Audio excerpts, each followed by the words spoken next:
What was that one thing that you wish that your father would have implemented in you?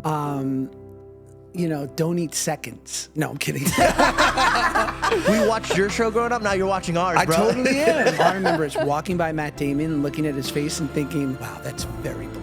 I'm pretty sure Jake said some wild shit to that guy. Jake has always been that way. Your best thinking got you a front row seat in AA. Do you ever feel like sometimes you want to walk away from the industry and just be a family guy? I want to talk about God with you. Oh, bro. Psh, dude, now we're opened up. Let's go. We're going to talk about God. This would be my question. I'm just playing, I don't fight, I just pray. I only go the way of mistake. That's lovely, George. I love it. For a real gift to be around. Yeah, that was awesome. That's a very good question. I love you guys. You've given me something to think about. Over for a lot of outlets. Hey, what's up, guys? Welcome back to the show. Today, I have Josh Peck as a guest. And, dude, I am so excited because we get to dive into a guy that I grew up watching. And getting to know his heart in these type of ways was really cool. And I can't wait for you guys to dive in with me. But before we get into the episode, make sure you guys go to thegeorgejankoshow.com to get your tickets for the Man on Water tour. We're going to a bunch of cities in America, and I cannot wait to come visit you guys in your home. I love you guys, and I'll see you soon. Dude, I can't hear myself. No. that could be a problem. I was about to get hit. Oh, okay. I'm back. How's your headphones? You good? Yeah, I'm perfect. Is it a little too loud? No, it's perfect. Oh, wow. Dude. Bro. Wow. Guys, huge fan of Josh Peck growing up, but I got the pleasure of working with you growing up in the whole, social media realm. And, dude, what a pleasure. George Janko, I'm so happy to be here. I really have to say, it might be the universe, but I had recently really been seeing a lot of your clips on IG, and I was like, look what y'all are doing. I was engaged. I was jealous. I was performing so well. But Look, we watched your show growing up. Now you're watching ours, I bro. totally am. But I saw you with Pete Holmes and so many great interviews, and it was excellent. Thank you so much, dude. Yeah. Thank you. Turn I'm off your so phone proud on of- the show. I know, I messed Thank up. you, So yeah. sorry. I can't. I'm just kidding. Just amateur stuff. Okay, do not disturb. Get out of here. I have to start this off with how we met. And you probably don't remember as much as I do. We have to do the AC because I'm already sweating. You were walking on the Grove by Desert Ridge. Okay. And you were meeting up with Amanda Cerny and Logan Paul. And I, at the time, just met Logan, but I'm nowhere near as comfortable because we just met. Sure. So I'm very quiet and just observing everything. Dude, I watched you walking by the Air One. And I was like, I wonder where he's going, dude. Probably Air One. Look at him. He looks fit. He looks great. But then you started taking the elevator. And I was like, oh, my God, please go to Logan's. Please go to Logan's. I got to meet you. We walk up. You walk inside the door. I'm like, oh, my God. You pitch a Vine to Logan. You're like, hey, what do you want to do this? And he goes, yeah. And then you turn to me and you go, hey, do you want to be the guy in the background for this? And I was like, I'm an extra. In this 6-second video, I'm in. I am in. You were. So I grew this confidence because I'm watching you. Now, you are the first person I've ever got to experience this with, but I'm watching somebody I grew up watching. So I'm like, dude, this dude just popped out of my TV. And I'm looking at the back of your head, the back of your neck, all where the camera angle doesn't ever get it, right? I grew my confidence. I got cocky. I turned to you and I was like, bro, me and him are friends now. So I leaned into you. After we're done, we had a great time. I go, hug me, brother. You lean in and you go, real original. Solid. And I was like, okay, yeah, he probably heard that 100 times. So I'm like, I'll never do that again. That sounds about me in my mid-20s. Dude, still making my peace with it all. We did this one where you were doing this dance thing, and then I came in and I killed it, and then you cracked my head. It's a good Vine. Bro, that Vine crushed. It's a good Vine. And I was like, this is why I did years of dance for this exact video. I never needed dance before, but because of this video, it was all worth it. I did. But I remember distinctly having that idea and knowing you could dance. And Yes, so that you because would I be walked up perfect to you and I for said, it. do you need anybody to dance? Because I could dance. Yeah. That was why. It was great. You had no idea about me at all. That was fun. That was an especially fun time because it was the media center apartments. It was called something, but they weren't anything fancy. And I remember distinctly being around the early days of George and Logan and Jake. And I think Logan had a whiteboard or a vision, not a vision board, but a schedule. Yes. And he was young. I mean, this kid, and he's what, 19? Oh, yeah. 20? I think he was like, Jake was not even 18 yet, I don't think. They were young, super young. And here I am, like, I'm 28, and I'm seeing them, like, they've got, like, a proper setup. And I was like, oh, no, how old was I? No, I was at 25. Yeah, I don't think you were, I don't know when I started doing Vine, 26 or something, but right around there. But I'm, like, looking at this kid going, like, oh, he's probably going to be very successful. And, like, the entire crew's become incredibly successful. That's actually quite cool that you say that, because you hang out with people and you're like, wow, that kid's special. Like, he's going to do something crazy. And Logan was definitely the guy that everybody was like, oh, he's either going to be Ted Bundy or he's going to be... The verdict's out. We'll see. You never know. Or he's crazy in a good way and he's going to be doing something. The only time he ever got mad at me was because I wiped away something from the whiteboard. Really? And I wrote something nice for him. I was like, hey, buddy, love you. Something like fun. Like, but I wiped his thing where he would wake up and say it every morning. And he looked at me, he goes, don't ever do that again. And I was like, oh, okay. It was like a mantra of his. Yes. Yeah. And I didn't know how serious that was. So what got you into Vines? Like, what piqued your interest? You're like, this is good. This is going to be something like people are going to love. I was a fan. And I was incredibly lucky that it was the birth of kind of social media as we knew it. And for years, people had brought up, like, try YouTube, do something like that. But I didn't know how to edit. The barrier to entry was too scary because I'm like an older millennial. So tech and everything still kind of trips me out. And so I remember one day I sent one to my wife, who was my girlfriend at the time. And she's like, why don't you make one? Like, we love watching these at night. Like, make one. And I did. And it did okay. And I made like 2 more. And I remember I got a text from my buddy Cameron. And he goes, okay, popular page. And I was like, what do you mean? He's like, you're on the popular page of Vine. Like, yours is one of the biggest of the day. And I was like, great. And that's crazy. So casual. We were doing this every day just to hopefully get there. This guy casually on the couch. That's so yeah. Funny. Well, and then of course I started chasing likes. Like, it was like my next fix. But yeah, in the early stages, and I remember the turning point was maybe 6 to 8 months in. I think it was like that rare moment before, like, people like Logan and Batch really blew up. And so I was the #1 person on the app. So Let's I'm like go. Really feeling myself. And, but I finally get a call from my agent and manager. They're like, we've been trying to make you not just the Drake and Josh guy, like, so that you're able to do other things that aren't just super broad and comedic. And like, you're being a weirdo in your car, like talking to your phone, like just being dumb. Like, is this a good look for us? And I said, let me get back to you. So I call a buddy. I was really lucky. My friend worked in the early stages of social media for a company called The Audience. My buddy Rami. Wow. You remember that? Are they still around? Nah.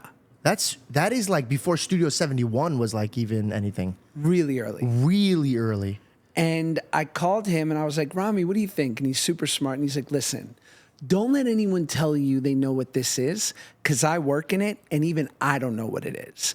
But I'll tell you that being able to go to your audience every day, create content for them, connect, see what they like and what they don't like and everything in between is powerful. So do this. Do it every day. Wow. Yeah. Wow. I remember when I wanted to go into the acting side of the field, they would hide my social media stuff. And they were like, don't ever tell the casting director, don't let them know, because it had a lot of bad stigma. And I think the way my agent was trying to explain it is social media had a lot of famous people with no work ethic or anything to back it. So they would just walk into these rooms like, you should give me the role, but they're terrible at acting. So my manager's like, hey, don't tell them, just go show them your talent. And then afterwards, if we want to. But back in the day, it was like trying to hide the thing in the room. But now it's like, this is what people are kind of leaning towards. How do you feel about that? Like, because you've been in both worlds. Which world did you like more? The one where they're like, oh, let's just write this up and give it to this person? Or audition and see who fits this role better? I like it all. And I also think, like, anything you can use as an edge in a really particular, like, it's not, traditional show business isn't merit-based, right? Whereas social media, like, if it gets the most likes, it does the best, like, there's a good chance that it is the best. But in TV and movies, it's subjective, right? You could be perfect for the role, but the lead also has, your same energy and kind of look, and that might get distracting. And people will be like, wait, is that the lead? Is that the best friend? So we're going to get someone with darker hair. They're not as good, but, what are we going to do? Yeah. And And that can be maddening. And so I think if you have social media followers and it gives you that edge because they know you're going to help publicize it, great. But I'm so glad to have both. I'm so glad to go, dip a toe in and do a part that I'm really excited about and working with people that I'm excited about. And then also not have to chase things I'm not excited about and get to be here midday on a Friday or go hit up Nick Antonian and be like, let's put together our dumbest ideas today and shoot. And we have something finished in a day as opposed to in 18 months. And then it didn't quite come together and you're watching it and you're like, why did they pick that take? And I look bloated and I hate this, Wow, dude. I was telling my wife when we were getting ready to interview you, I said, I think his number one weaponry that you will always be successful for is your heart, dude. You walk in and you're just who you are in front of the stage, behind the camera, and we had Brendan Shaw one time, and he said, you're going to make it because you're kind. And the first person I thought about was you. Because I was like, that's true. A lot of people that are very successful, because you could, the edge. You could be talented, you could have the look. But the most important one, and a lot of people are starting to realize this now because of the whole Blake Lively stuff, is do I enjoy working with you? And people get recasted with the same directors. Do you have your own, how Adam Sandler has his own certain team that he likes to work with? Who's your team in Hollywood that you love to I love being on camera or working with? Oh, man. I don't have one. I don't think. He's still trying to work with all of them. Yeah, I'll take them all. I always wanted to create a clothing line that best represented my faith, so I created the heartofdavid.co. Go and check it out. See if there's something there, maybe a hoodie, a crew neck, a t-shirt, something that best represents what you're doing in your walk with God. Check it out. I love it. And if you guys like it, make sure you guys go to the heartofdavid.co and get your apparel today. I mean, and I also don't I used to do that thing where, and you guys tell me if you do this, where I'd be like, I really got to show up. I got to prove myself so that they invite me back. Yeah. Right. My life was I just want to keep getting invited. Yeah. Instead of, I'm going to treat this like this is the last time I'm ever going to get to do it and be present and enjoy it. So that's significantly a mind shift. It's because hard. I am in that where I'm Say more. I'm just kind of I walk in and I want to really prove to them that they should. And you know what, bro? That hasn't stopped since Vine, since the day that we did our Vine till now. I have that mindset. So please, what is that done for your work and your energy with changing the room into being okay, this is my last time, but I'm going to give it everything I got. I try to be present. I try to really enjoy it. And I try to, I got to, have this great small part in Oppenheimer, in the Christopher Nolan movie. Crazy. And So good. such an honor and incredible to be a part of. And then, of course, I stayed friendly with one or two of the people in the cast. So we're joking around when he's getting his next movie that's shooting right now in the works. And they're like, yo, bro, no, because, Nolan likes to work with some of the same people. And I'm like, and actually one of my buddies is actually there right now doing another kind of small part. Oh, wow. And it's amazing. But I'm like, I did it. If he invited me back, oh my God, a dream would be amazing. I would hopefully have a few more lines, but whatever, no judgment. But just be happy to be there. But I did it. I had my moment. I got to be on that set for 2 months. I got to work with the master. I got to I'm so glad I was present so that I can sit there and, joke with my boys, but not feel jealous that my friends they're shooting or, just be at peace with the opportunity that I got. Yes. What was your favorite moment? But before we even jump into the moment, because we're in the field too, so the auditioning process, the waiting for process is the one we're going to want to hear about. How did you even get the opportunity to audition or work with that? What was that like? The really long story short is there was 6 years of build up to that, right? Which was, it was 6 years of build up in that I looked at my life, my work at 30 or maybe 29 years old. And I was like, I need to go back to class. I need to work on this thing that I love, that I've been doing my whole life, because I probably have bad habits. Wow. And if I had to best define it, I felt inconsistent. If the material was perfect and very me, and and the director was cool, and there was enough time. Like, yeah, there would be moments where I'd be like, oh, I love this. But then there would just be times where I'd be like, that just didn't hit the mark. And in which way? Like your range or like your ability to be the character? Like what are you searching for? I would say that ability to be the character. Like I felt like things had to be close to me for me to do well. Got it. So you're more comfortable in the realms of like over exaggerating characters that you already mastered, but you wanted to do better in different characters. Yeah, I would say like I was comfortable like playing like one of my I did this movie The Whackness years ago where I played, and it was with Ben Kingsley, and it was like this amazing moment, and went to Sundance, and it was this thing I was so proud of. But I was playing like a pot smoking hip hop head in the 90s from New York. I'm like, at 20 years old, I was uniquely ready I got for this. that film. I'm a professional. I've been practicing my whole life. Totally. But then all the actors I look up to, like, they are these chameleons, man. And I'm like, how are you doing this? How can you play a guy in this movie and then do a total 180? And so I spent 6 years in class just getting crushed. Oh yeah. Crushed. If What you don't was- mind me asking, go ahead. That was the same question. What was the technique or the thing for you that did it that was able to make you explore a little bit deeper? Was it an exercise? Was it just time? Was it people?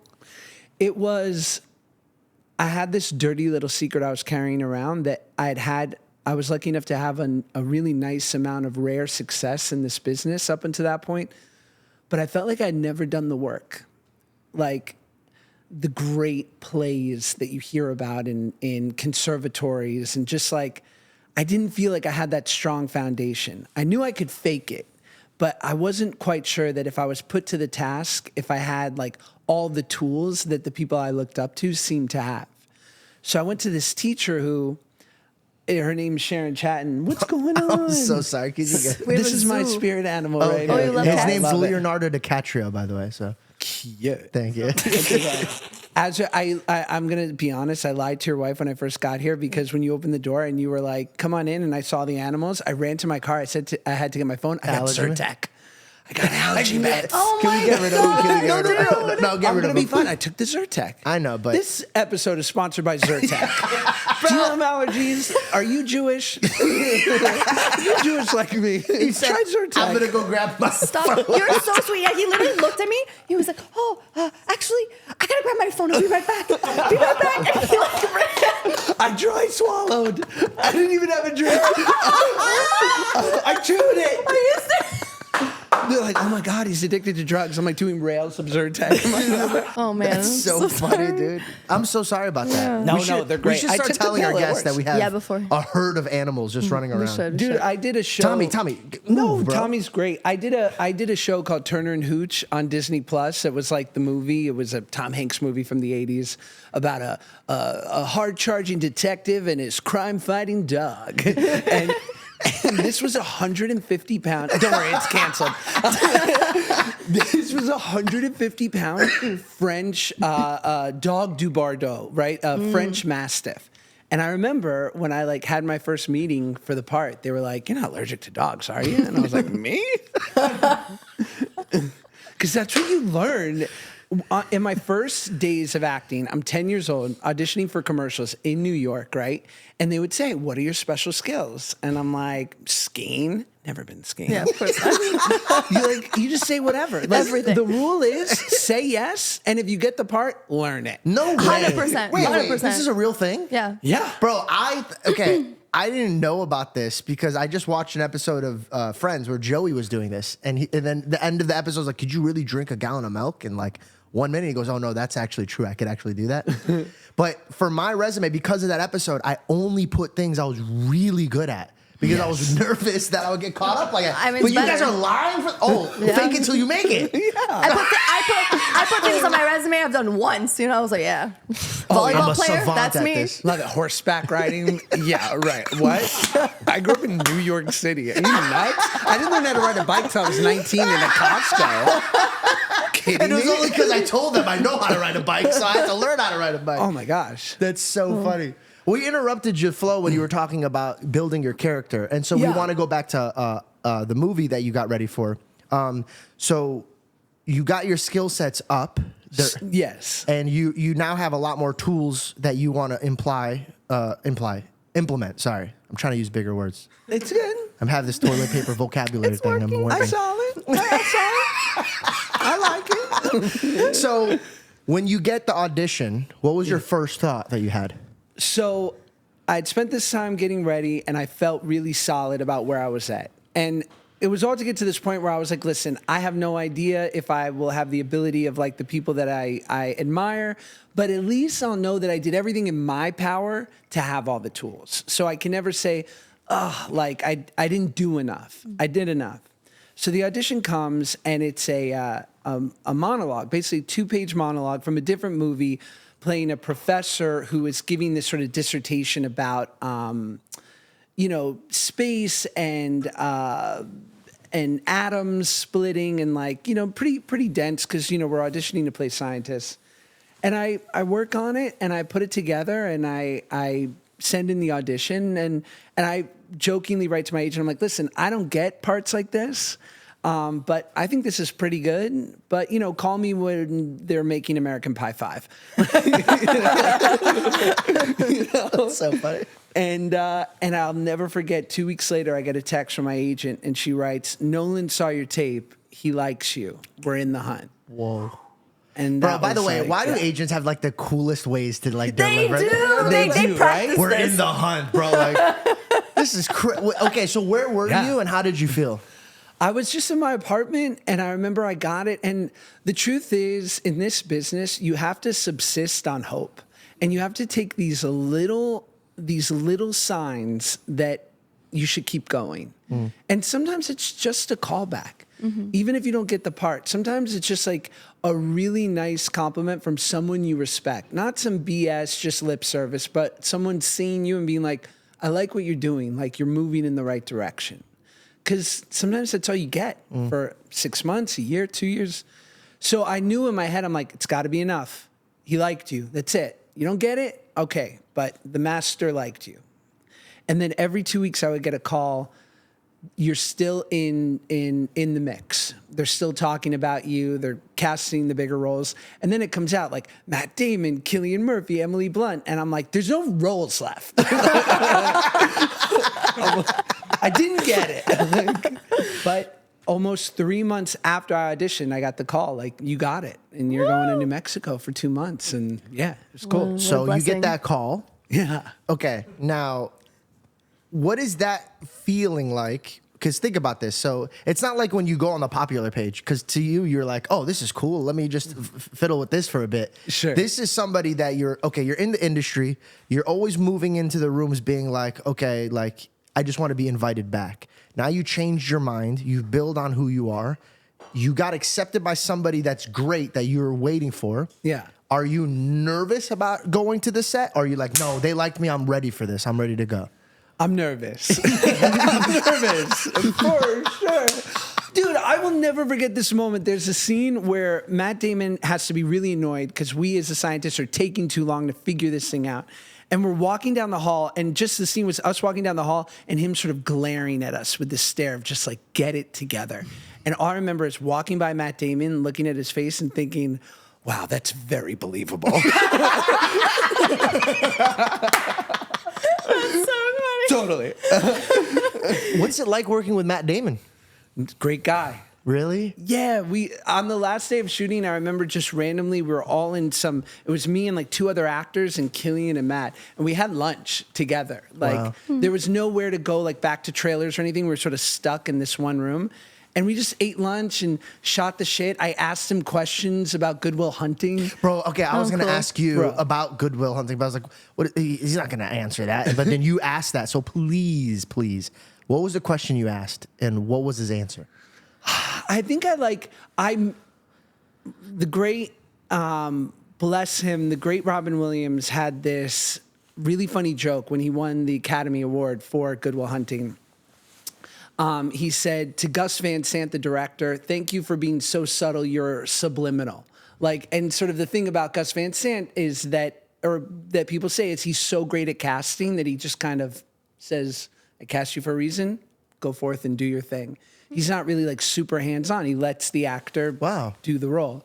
And I think I just asked him something about that, like, was that really true? And did he just let Robin do whatever? But the famous scene in Good Will Hunting where Robin Williams talks about his late wife and how she used to fart in bed and how he used to have to like ignore it. But it was like one of the things that made him miss her most was this random moment. And you cut to Matt hysterical laughing. Like it's too good. It can't be acting. It's got to be real. Wait. There's no way that you ask this guy, be like, hey, that was too good. You're not that good of an actor. What was up? I did. Because that's I just work with you, dude. I know exactly what your skill set is. In fact, I just went to an acting class. You can go there too. Oh my God. Please. I'm like, listen, Matty boy. Matt. Could you imagine if I did what you did to me with Hug Me Brother? I do it in And by the Boston. way, thank you for being so kind, because I've learned so quick that you don't do that, and it was a good trial and error with you. Do you have any other moments? Nope, that was the last time. I That was the e-break, and ever since then I was like, don't ever do that again. Okay. I wonder, I know I cringe sometimes almost 10 years later, remembering I did that exact same thing to Ice Cube once. What did you Ice say? Cube has to be way worse than that. I was like, Mr. Cube. I said, I love that line in Friday. Yeah, I was like, where Chris Tucker says, Debo be like, shut the fuck up. I'll be quiet. But when he leave, I'll be talking again. And he looked at me and finished the line. He's like, I'll be talking again. And I was like, shout out, Mr. Cube. That wasn't embarrassing. That was an awesome story. I know, but it's just a little like. But you just think back Why on did you it. set and me you're up like, to look even worse for our situation? No, it was perfect. Wait. Before we get too carried on, so what was the thing that he laughed about? No, I just remember we wound up talking about that scene because that's sort of been like there's clips on Instagram where he's talked about that Robin Williams improvised that. Got it. And so like he kind of got to have this real sort of reaction to it. So we just kind of chatted about that. I was just telling Belle about this because I was going to bring this up in the beginning. The Craig Robinson, he's a huge comic. Amazing. Yes. And musical and Genius. so talented. so talented. So my friend just opened up a club and he's performing at it. There's 12 people there and he pops in as a surprise. And when he walks out, I'm like, is he going to walk off? Because like, to me, even the other comics that weren't even anywhere near his stature or his limits of comic, like they were upset about it and they were like making fun of the audience and then they just walked out. He came on with 12 people in that room and had Belle and I on the floor with tears coming down our face, screaming. And all I kept thinking was, one day, he's not going to be doing this anymore. And there's going to be people being like, man, I really wish I got to go and see him. And he's putting on the same performance as he did with the sold-out room versus 12 people in that room. Yeah. Is there people that you see, like how we saw Craig, where you're like, man, I'm glad I'm in this room right now. I'm getting to watch this guy work. I'm getting to learn and see in a seat where maybe only 12 people get to see. Is there any of those moments that you have that you haven't told yet that you're like, man, I loved getting to just be a fly on the wall and watch him at his work? Wow. I'm trying to think. I mean, I've gotten to work with some really cool people and been incredibly lucky. I have a small part in this Al Pacino movie, so I got to spend like 5 days with him. All my scenes were with him, and he was like right at sort of that perfect point where he was in his 70s, so he was still like so like as sharp can be, and yet he was also like there'd be times in the middle of the scenes where he'd be like, oh, I'm exhausted. I'd be like, you're doing an impression of yourself. Like, that's good. Yeah. I was like, you're full Pacino right now. And it was just cool. Like, you pick up these things. There was a scene in Oppenheimer where Kenneth Branagh, who's a brilliant actor, director, and true like British actors, played Hamlet and so many of the great parts for a man. And he does this scene where we're all surrounding him, and he's talking about, he was a scientist who had been smuggled in an airplane out of Europe to the U.S. to help sort of work at Los Alamos. and he just maybe a half a page of like 2 like paragraphs of dialogue. And it was to be that close, as far away as we are, and just see the subtleties and the way he like in each take would just change it slightly so it was real and in the moment, but still like consistent. I was like, this is some of the best acting I've ever seen in my life. That's such a cool feeling, dude. Yeah. I wonder if Matt felt like with Robin how you felt with them. I'm sure. yeah. Do you get what I'm saying? Like, do you think that one day you're gonna be sitting there and some kid's gonna be like, "Hey man, I love this." Actually, you did already have that. It was me. That's so funny. Wait, can we talk about the last time? One of the last times we were together was in Mexico. Oh my God, for the wrecked thing. Do you remember that? Bro, that was the coolest brand deal I've ever had in my life. It was pretty good. Bro, by the way, dude, like that show I thought was gonna just take off. I never heard of it. No, it did. It did like 3 seasons, Did which it? for TV standards, Oh, okay, pretty cool, good. cool. Bro, Yeah. I remember just scream laughing at that show. It had the cast from The Whitest Kids You Know. Have you ever watched that? Yeah, yeah. Mexico. That was the last time we saw each other? I think it might have. I think we really broke down on that trip because there were a lot of influencers and people, but we knew each other, and so I remember we kayaked. Okay, are you ready? A little romantic kayak. Okay, That was the first time I ever went kayaking. separate kayaks. Wasn't my idea for the separate. We had a nice time, and I'll never forget. You said you were like super fit, like and you kind of like you had a little 6-pack, and you knew it. I was And shredded. It was. I wish I solid. was there again. I'm coming back. I'm coming back. I like it. This makes me feel more comfortable. Okay. And I remember I'll never forget this moment. You're looking in the mirror and we're like, I think it was like an hour before we're about to leave, and you kind of like are looking at your 6-pack and you go, ate well this trip. Not doing too bad. Oh, sorry.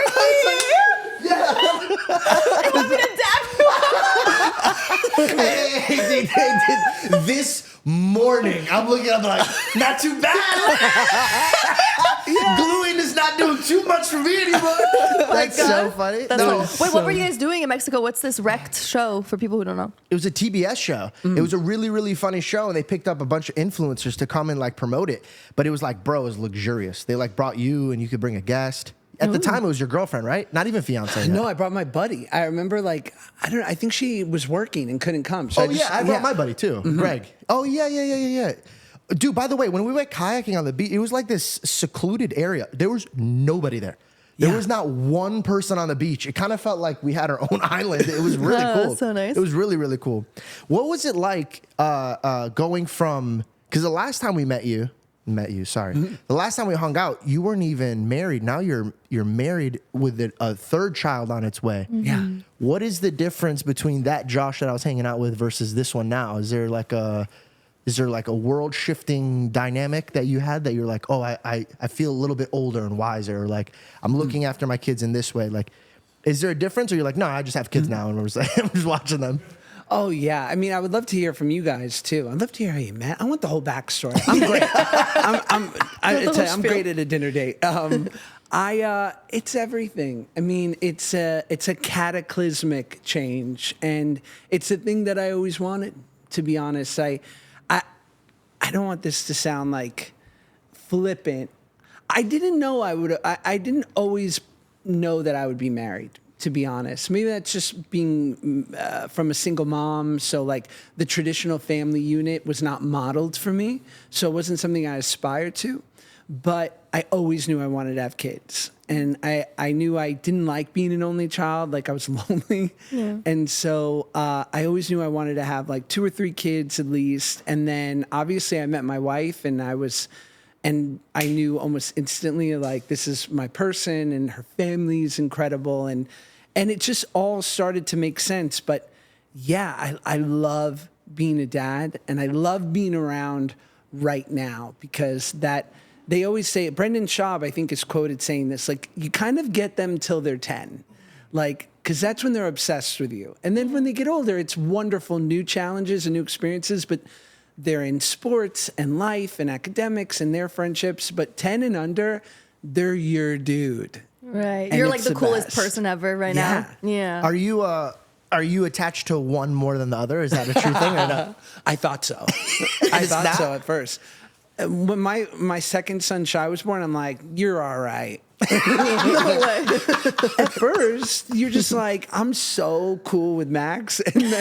And Max was almost 4, so we had like broed down. Dude, you bullied your other son. Dude, we got a good thing going on here, man. Yeah. You're just like, don't ruin the vibe. All right, don't ruin the vibe. Yeah. We're doing good over here. I'm like, me and Max have been to every Dave and Buster's in a 30-mile radius, dog. Like, we have experience. Do you ever play the Connect Four Connect Four basketball? It's a good time. It's the best one. Yeah. It's the only reason we go. You guys, Dave you and guys Buster are going to be fans. great parents. Yeah. We go just for that. I love it. Is there like a kiddo timeline? What do we? Honestly, we just got married. Mazel, when? September. Yeah, September. Love And it. Where?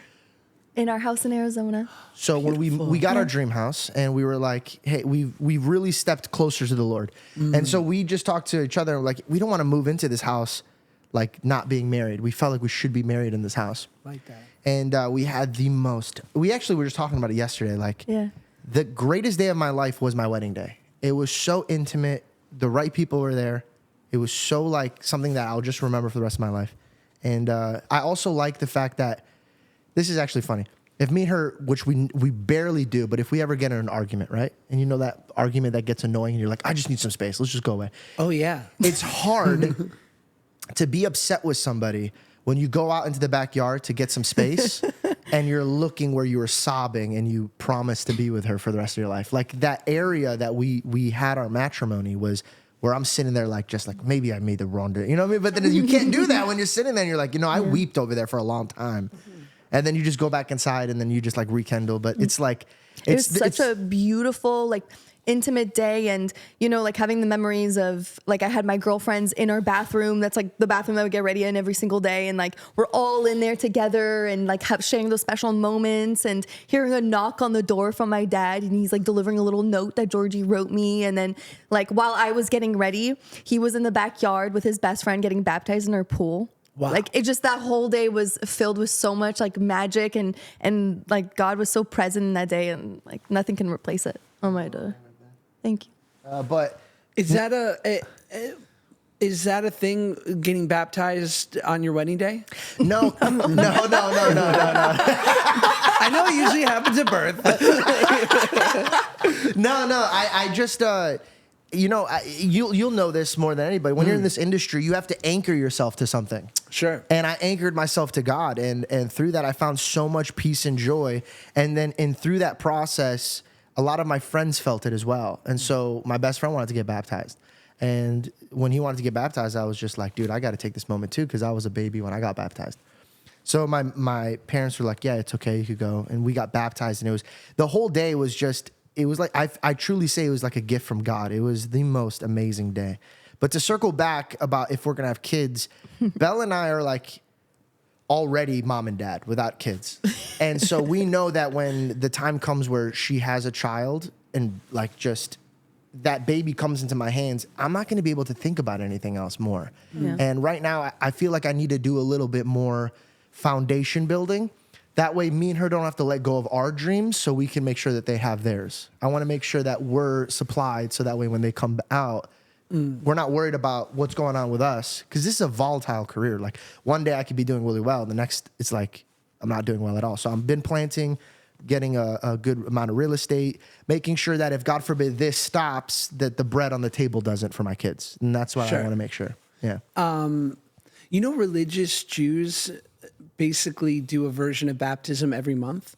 Really? Do you know that? In which way?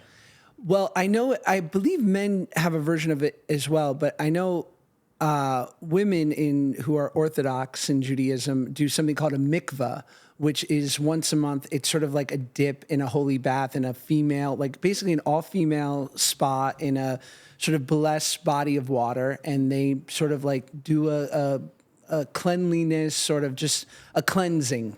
Once a month. I did hear about this. Yeah. I heard about this from a very comedic standpoint. Tell me. From, what's his name? Oh my God, my brain. Ari Shafir? Ari Shafir.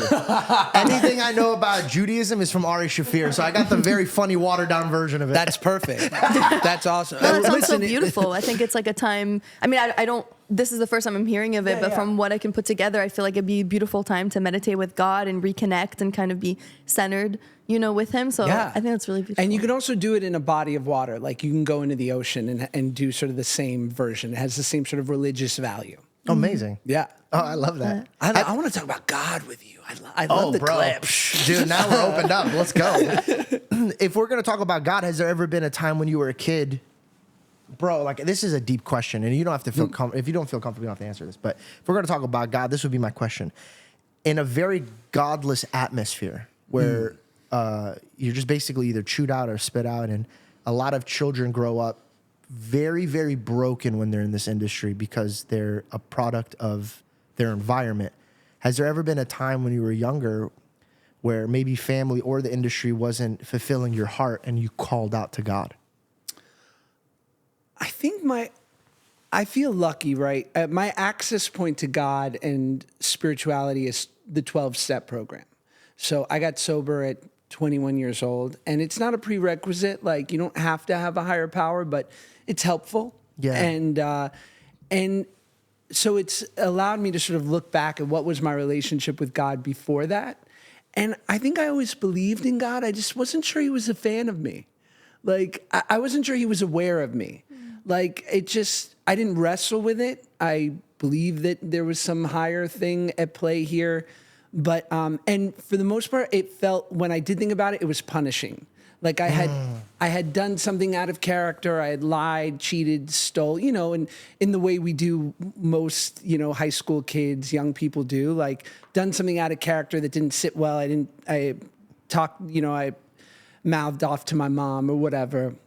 And I just was like, I'm going to pay for that one. Like it's some karmic shit. Like he's going to get me. He's the ultimate punisher. Right. That's okay. So do you think that was from the form of the industry? Like if you piss off the guy at the top, you're done. I just think it was like, I didn't, there's this great sort of modern day philosopher named Alain de Botton.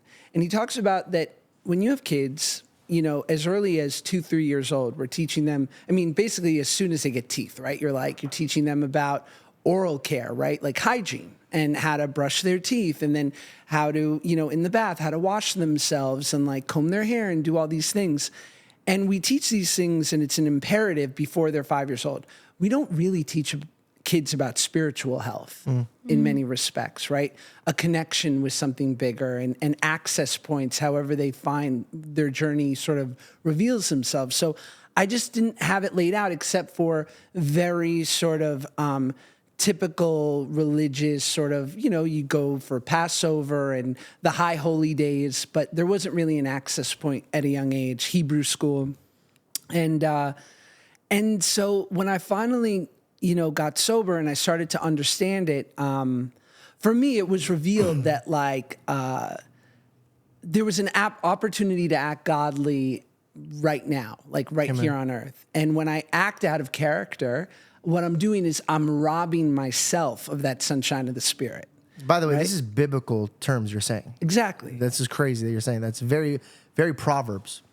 And that's like, to me, any of you could say the Abrahamic religions, but really like Buddhism, Hinduism, and 12-step, and whatever your access point is where like the end result is you're a good person, it's just like repackaged ancient truths. And it's like whatever your access point is, like if the means to the end is that you're like a good person and you're kind to other people, like I'm like, cool. Like get there however you need to. Got it. I was sitting down with this guy, and he said something to me that was really, really profound. And I think it always stuck in my mind. But when you said that about how you visualize God, in my heart, it was like telling me to scream out and tell you this. So I hope this stays with you in a good way. But there was this guy that he wrestled with the idea of God, and he went back and forth. And he also had the same idea of view of like, well, I just feel like it's like if I do something bad or something that it's kind of like a shepherd that kind of like taps you with the pole, like puts you back in perspective. When I badmouth my mom or if I feel something, it kind of guides me.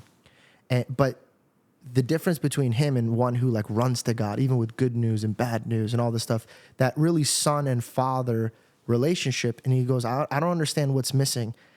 And he goes, because you're wrestling with, not with how much do you love God, but you're wrestling with, you don't know how much God loves you. And that, when I sat and really meditated on it, it really did change my relationship with him, because I did also come from a condemnation type of like, all right, I got to make sure that I'm right. I very much feared the Lord, and that was the beginning of wisdom, but it wasn't the beginning of my relationship. My love for him started coming out when I realized what this character did for me. And I honestly just got so broken here on earth that I was just like, oh, let me just pick this Bible up. And when I read the character of Christ and I really, really dove into trying to be more like him, I fell into the condemnation again by being like, I'll never be like him. And then just step by step, like sheep, we are who we hang out with. So then I started emulating his light a little bit, and I noticed all of the things in my life that I worked at that were dead, that I just assumed were dead forever. They're never going to come back. Had a Lazarus effect where God really brought it back to life. Relationships I thought would never be mended. People that I thought were always going to be enslaved in something are free. And I'm watching him work through my relationship in him, and I realized, oh, I messed up because I started my relationship thinking it's about my works, and it had nothing to do with my works. It all had to do with, hey, do I love you? Your relationship with your wife is not based on her works. It's based on her faith and love towards you. And then the works supply itself. Once I changed that in my mind, I submitted myself to him. And there I let him be the leader of it. And dude, like, when I mean it set me free, now I understand all the Old Testament when it comes to the Judaism aspect of it, the setting free of slaves, and the New Testament setting free of Gentiles. I really understood the freeing aspect of it, because no money, career position, or no disrespect to my wife, there's no person on this earth that could ever set me free as much as he did, just by me calling out to him and just saying, I'm ready to really leap into this and believe into this. And watching him activate in my life that's why I don't have any fear talking about him on my podcast or to anybody behind closed doors. I never push. Like, for example, you want to talk about it, so then you open up my heart and I'll talk about it. The reason I don't push is because I think the woman that you married, you wouldn't have seen her like the same if she came up to you like, Josh, please, like, love me, like I want you to love me. And you're attraction rather than you're like, promotion. yo, dog, like, you're just a fan. Like, I don't, like, this is weird. But the love aspect of it is what I was missing. I was very, I don't know how to word this right, but it's an exchange. Like, I'm gonna do good, so you better do good to me. Sure. And that was wrong. And I never felt his presence. And now when I'm speaking to individuals that have like a relationship with God, I could tell who truly has a relationship with God by the way they speak, the same way that I could tell you love your wife by the way you speak about your wife.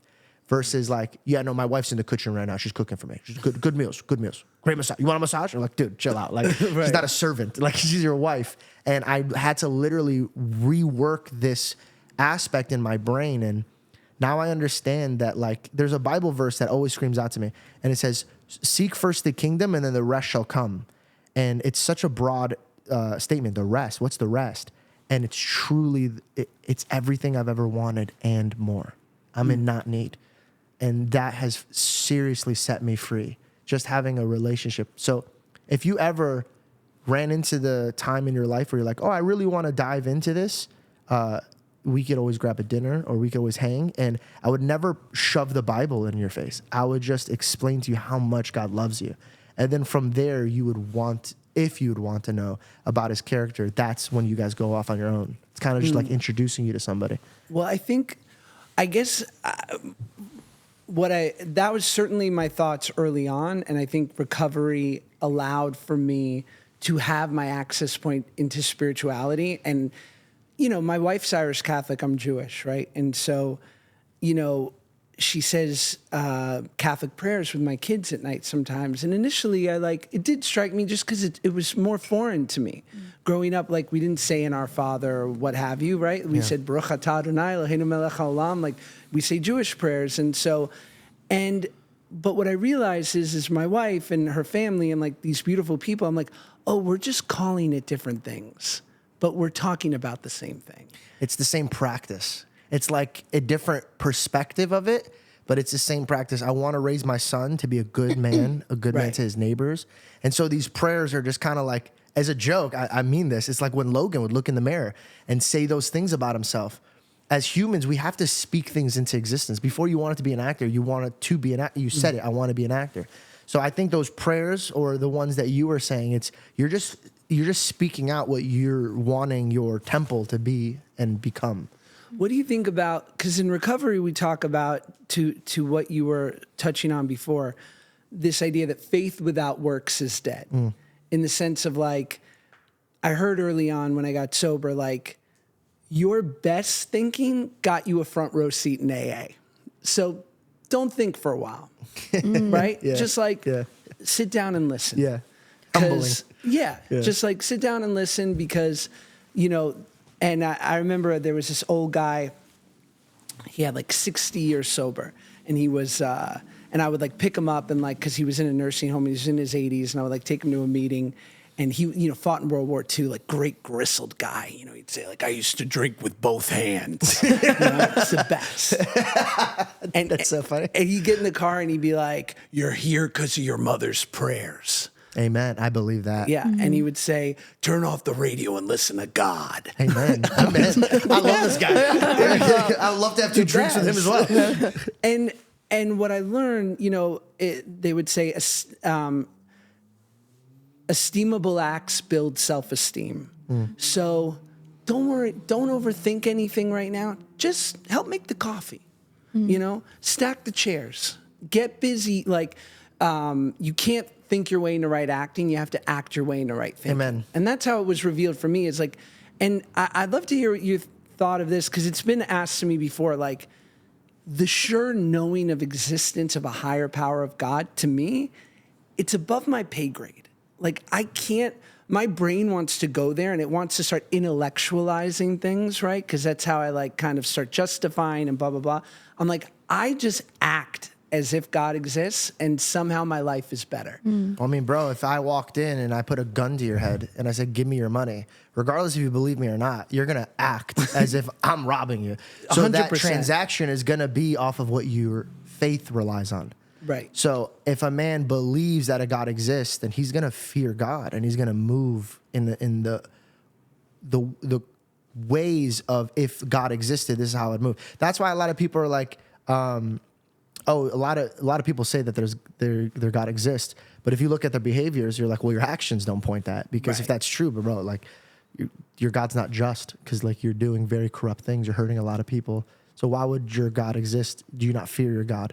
So I think the people that really believe in a God are the ones that you were just talking. They have the works. Right. So when they say, I believe, so just to take it back, my works come from not myself. Because if they were my works, like you said, they would bring me to AA, or like they would bring me to bad things. My works not AA is a bad thing. No, I'm saying lead me to bad things to lead me to AA. Yeah. Or something like, yeah. So now AA would be a good thing. AA would be a thing that God brought me to. It would lead you to, you know, drugging, drinking, doing all the things. It would be my choices. The gospel says, do not lean on your own understanding. Because think about this, like, okay, here's one.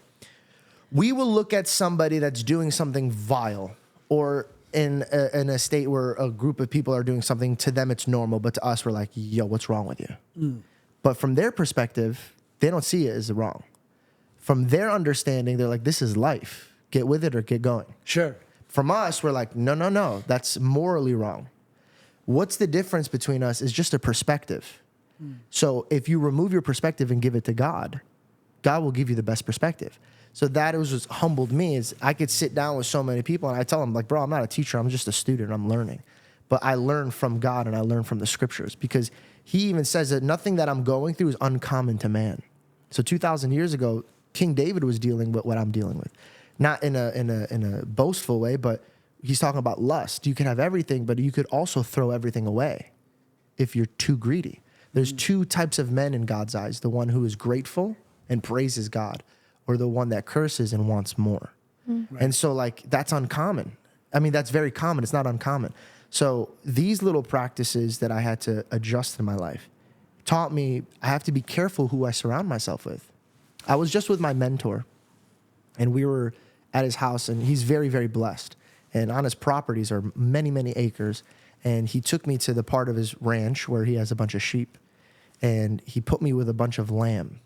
And I was playing with this lamb, and he was reciting Bible verses to me. Because King David was a shepherd so he shepherd over sheep.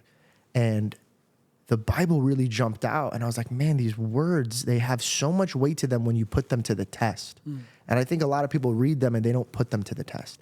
And so when I'm sitting here looking at a lamb, and Jesus is called the Lamb of Man because when they crucified him, he didn't fight them. So he goes, if you grab this lamb right now to cut it and to smear it on the wall, like Passover, the lamb will not fight you. It will look at you like, okay, like this is what you want me to do. I'll do it for you. But I don't want you to slaughter me. And you look at the lamb's eyes while you're putting the blade to its neck, and it's so loving to you that it's willingly giving its life to you. And it's just like, man, like when I really take this book and I put it to its test and I test it, and a lot of people feel like that's wrong, but it's like, nah. If I test your words when we're in a relationship and I could break it, I'd be like, look, he's lying to me. Look what he's saying. But you're telling me it's been 2,000 years and all these atheists and all these scientists and all these people are trying to take God's words and break it, but they can't. And then so I step up to the plate and I'm like, well, let me see if this God's real. And I put his words to the test. That to me was where I was like, oh man, like he's real. This is real. Everything he's saying is real. And so that's kind of like, I guess, just like any relationship, the more you're with that person and the more you fall in love with that person because you start behaving like that person. And like the sheep thing, it was kind of funny.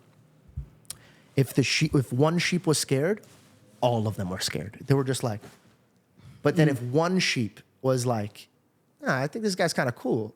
All of a sudden, all of them were like, yeah, I think you're right. And then they were like, kind of like a cartoon, all of their heads. And then I realized, I'm like, dude, this sheep is me. This is who I am in Hollywood. I go into a place, I don't feel like I deserve to be here. So what do? I behave like all of them. But why? Because I fear what they all fear. So I mold myself to who they are. But what happens if I walk into the room and I don't fear what they fear? Then I'm the one sheep that's bold and stands up. And then now everybody around me starts behaving like me. And that's when I was like, oh, God, I want you to make me bold. I want you to make me the guy that pulls out the chair for a young woman and opens up the door, because now I'm looking around and nobody's doing that anymore. And it's because we're all bending to what everybody else is doing.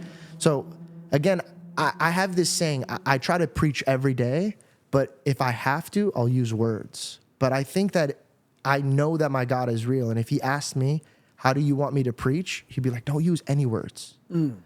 I want them to see me through you, through your actions. Like when you picked up that man from to take him to AA, I'm assuming you couldn't get a ride there.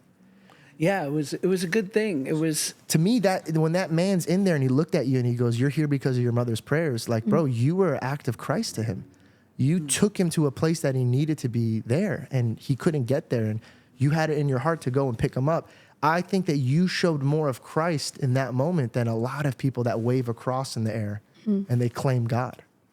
I appreciate it. And I couldn't agree with you more. I like when people are wrestling with this idea or even just like something basic, like I got to get out of my head. Like, how do I get out of self? I'm too bogged down in just me and what's going on with me. I'm like, help somebody move. I'm like, go pick up someone from the airport in LA. They're like, no, I'd rather stay in here, dude. What's wrong with you? Yeah, they're like, it's a little nuts. Go to LAX. I'm like, go watch. to LAX, dog. Can I do Burbank? I'm like, and by the way, like, not that we're in it for like the kudos that you get, but like what it means to someone. I mean, I don't live far from the airport. I live like reasonably close compared to where we are here. But like when my wife goes, when I land and I don't have to walk to that Uber station and my wife goes like, I got you. Like, I got nothing to do. I'll come grab you. I'm like, thanks, babe. Like, it means a lot when people do that. 100%. And you hit it right on the nose when you said, go help somebody move. Like, I've been saying this out loud. Anytime I'm having anxiousness or depression, it's because I'm being selfish. I'm only thinking about myself. Sure. Zoom out. Like, all the times that we've weeped, I know you've weeped, I've weeped, she's weeped. All those times that we've weeped in bed and be like, how am I in this situation? We ended up being past it. So why am I sitting here just letting the devil win by like sitting here and just moping over thoughts in my mind? I've realized this. When I move with anxiety and I move with depression, I move serving Satan. But when I move faithful and loving to my neighbor, I serve God. And I think these are the characteristics that God are looking for. Not if you've read the Bible from head to toe. Not if you know every law. Not you. Remember, the ones who killed God are the ones who claimed they knew the scribes more than anybody. The religious. It was the ones that had a good heart for doing good that God said, those are my children. It didn't matter if you were a Jew or a Gentile. It didn't matter if you were born in this earth or in that country. It had nothing to do besides what's your heart planting? What are these seeds you're doing planting? And who is your God that you serve? That to me is all I need to know. And I just wish that people would go to AA because it actually, believe it or not, I've came to more people that found God through AA than found in church. I'm being so serious because I feel like now churches are building up like festivals. They're like Coachellas. But they don't see broken and sick people. They just kind of brush them underneath the rug. But places like AA, places where people have nowhere else to go, where a guy's getting picked up by a younger guy, imagine what that guy was thinking. Imagine where he was so sorrow and he was drinking so much. He lost his life to drinking because what he saw in the war. And in his mind, he was probably like, was this worth it? I threw away my life for this country and look where this country's going. But then a young boy like you come and picks him up. Imagine how much peace you gave him by doing that, bro. It went in both directions. And just to say, to honor the anonymous portion, like I'm in no way a representative for 12-step. I know you had Steve-O on and I love what he says. When someone loses a bunch of weight and gets in great shape and then eventually puts the weight back on, no one blames the gym. So I always feel the need to say that. Like I love talking about recovery and whatnot, but I'm in no way a representative of 12-step. It just worked great for me a day at a time. And but yeah, I mean, to your point, all those things. I think that I think for me, what's great is that it was just very tangible things, and I felt like what was a hard access point for me in traditional, like going to synagogue or even church growing up, like, was just that it felt like things I learned in recovery was like, help your fellow's boat to the other side and yours too will cross. Yeah. Analysis is paralysis, restraint of pen and tongue, just like give it a beat. Like you can't control your first thought, but you can control your first action.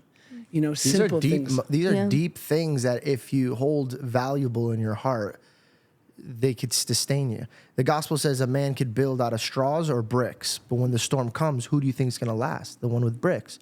Now that we know that implementing good words into a man, or most importantly, a child, is good, has AA more convinced you that, hey, I like that my wife speaks these prayers into my children because they're building a good foundation? Do you want your children to grow up with great faith?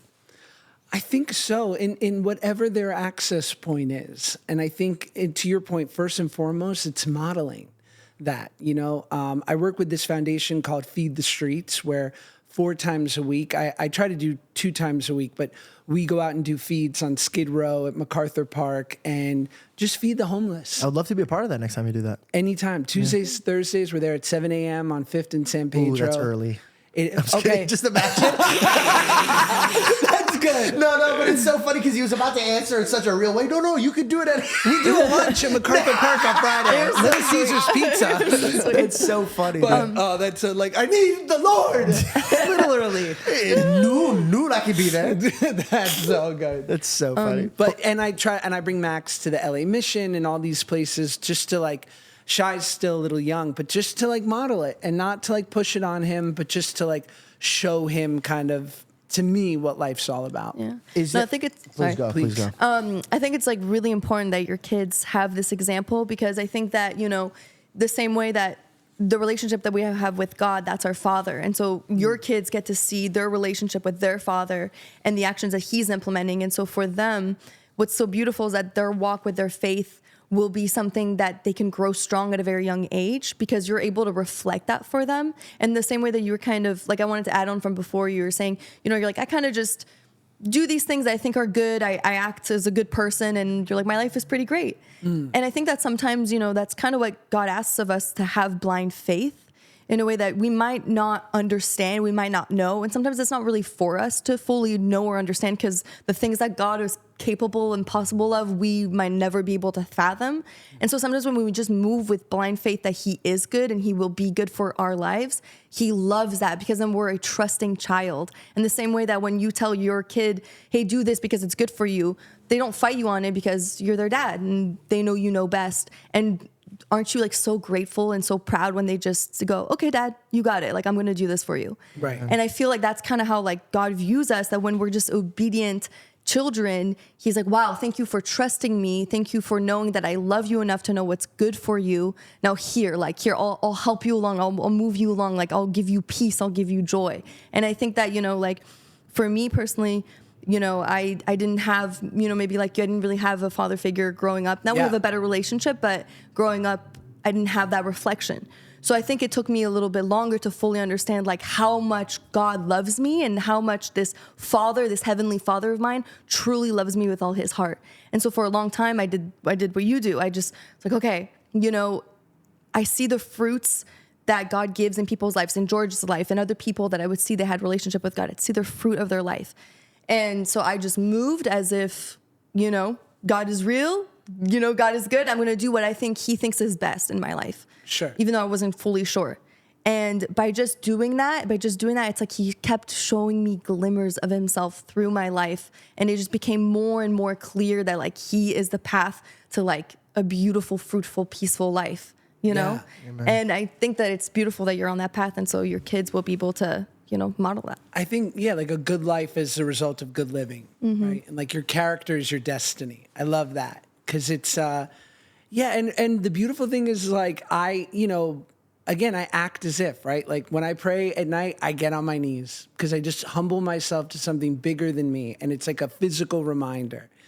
And the beautiful part is like, I'll be on like a great thing where I'm like, praying and mindful and doing like some spiritual reading in the morning. And then I'll just be like, nope. For a couple weeks, I'm like, no, don't wanna. Lazy, don't wanna. And like, and the beautiful thing is like, and like, God's just like, cool, see you soon. Whenever you want to come back, I'll be right here. Like, you'll get driven to your knees quick. Cause like, I'll be on like that spiritual freeway and then I'll see an exit sign for money. And I'll be like, that's real. God, trust me. I gotta go get this. I'm gonna believe in you more when I get this. I swear to God. I swear to you. Yeah, And I'll go and it'll be like, I'll see you. The freeway will be here when you want to jump on. Right. And time again, it's proven that way. Bro, I met a lot of people, bro. I've met a lot of people that I go, yeah, he's gonna meet the real God. Like, he's gonna meet him. And bro, you're screaming these characters, and I'll tell you why. I've realized this. One important thing that a lot of Christians hate. They hate this, but it's true. And I don't care what they say. God will meet you where you're at. Yeah. I don't care how terrible this human being is. I don't care how far away they're at. But if you want to meet him, he will be not waiting for you to come to where he's at. He'll come to you. And this is a hard thing to understand, because people are like, wait, why would the God of this universe that literally keeps the stars hanging above our head, why would he come to where I'm at? This ain't a good place, because we serve a very humble God. That's one. Two, the most important one besides that one is honesty. And the fact that you were even like, listen, I got to take this, bro. Like, I don't think you understand. Hey, you're Jewish too, okay? We need this back. You know what I mean? Whoa, George. We are not a monolith.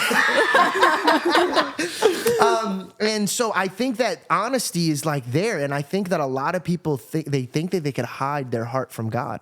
That is such a true aspect of things where you're like, 2 weeks, I'm like lazy. I don't want to talk to God. And I think it's because we're just doing great. And we use God as like a butler. We're like, we'll hit you up when I'm not doing well.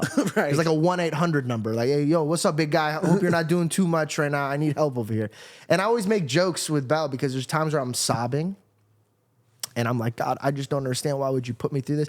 And then I'll take a moment. I'll just be there and quiet. And I'm like, I wonder what so-and-so's prayer in the Middle East right now is. And what their tears are like versus mine. My Wi-Fi's out. Like the fact that like God's like, dude, get up. Like, get up. Stop crying. Like, we'll handle this. it's all about being honest with him and just putting it right there at his feet. And I think that like slowly but surely, like everybody who finds like a spiritual way to their God eventually will find out if their God is real or not.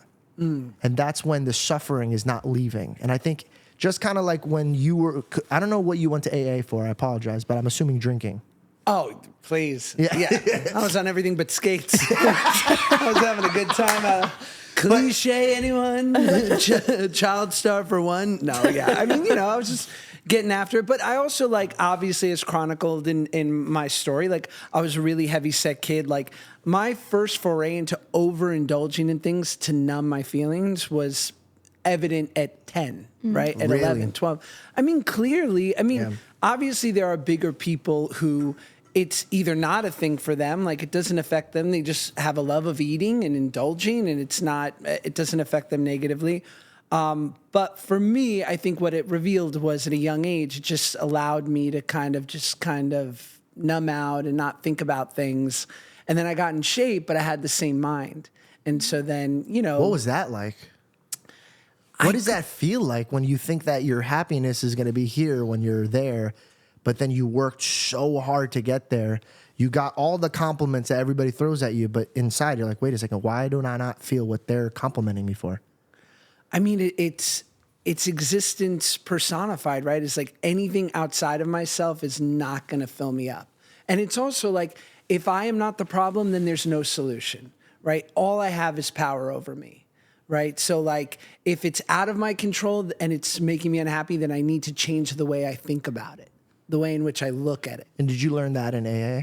I think it's like... These are very powerful quotes you're saying, dude. Like, very powerful quotes. Because again, like, there are no new ancient truths. Like, I believe it's just the packaging for where you're born, the culture in which you're raised in, or what your access point is. And I think the gift of hitting a bottom, whether it's spiritually or like literally because you like can't drink anymore, you can't use anymore, is a major gift. And I feel bad. I don't know how you guys feel. Like, I feel bad for pricks. And, like, I feel bad for, like, like, there'll be people where they just kind of suck. Because they're hurting. But they're not particularly, but they survive. And I'm like, I don't know if you're going to hit a bottom. I think, like, I feel bad for those people that they have these, maybe they have deep trauma, maybe they have things that have perpetuated themselves into these, they present themselves into these like negative habits, these things that where they lash out at people and it like, but they harden their heart. But I just think my whole thing is like, I feel bad because I'm like, you may not ever be in enough pain to really look at this. Because I think pain is a great motivator. And that's my appreciation for hitting a bottom, is it drew me into like looking for a better way. Do you think it is, or do you think it's their fact of love, like, and faith? For example, like, you had more trauma and pain than I know of this other character that I know, but he's very bitter and angry, and he has no business being that bitter or angry. But I think that they just turned away from the solution. I think the solution's always there, and every single person could grab a hold of it. But they just choose. Some people hold their trauma as if they earned it. They worked for it. So they're not going to let go of this. Do you get what I'm saying? Like, it's like, I wouldn't say it's like money, but it's something for them that they feel like it's... It defines them. Yes. It's a badge of honor. Yeah, it's a badge. It's like, no, you don't know. You haven't walked in. And so they rather hold on to their, I've been here. It's kind of like this. If I'm not going to go as far up in life, I'm going to go as far down in life. So that way, whoever's down here, I'm the greatest down here type of thing. It's that mindset of like, oh, if I'm going to be in hell, I'm going to be the best one in hell type of thing. And they let go of the idea of being set free. When you were like, oh, I got to put this down, it wasn't that you had too much pain. I think it was the fact that you're like, I've had enough pain and I want to change. I think that is the mechanism that I see in different people where I'm like, dude, because I've met people that, dude, you hold yourself with such class before you even fix yourself. I think that there's people that even after they fix themselves, they're just going to make that choice to be selfish. And I think selfishness ends in self-deprecation. I think it's a form of pride that makes a man fall, if that makes any sense. I know that's like a really Yeah, no, I hear you. It's such a hard thing. Me and my best friend in the world happen to both, like, we grew up together since we were 14, and we both got sober. And I think it's like only allowed for our relationship to, you know, we really speak that language of the heart, you know, with each other. And we had a third friend, and our third buddy that we grew up with, unfortunately never did get sober. And he's in as bad of a place as possible for someone like who has an affliction like that.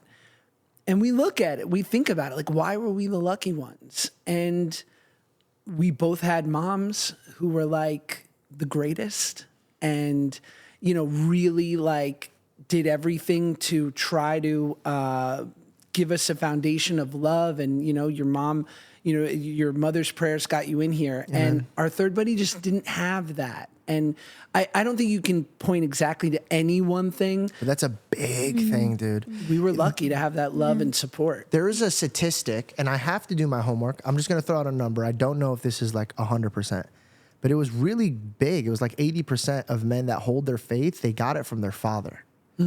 Is there anything that you feel like, okay, like, I didn't get this from my dad, and I got to make sure that Max gets this? Not the other kid, Max, me and Max. But like, Shine on your own. No.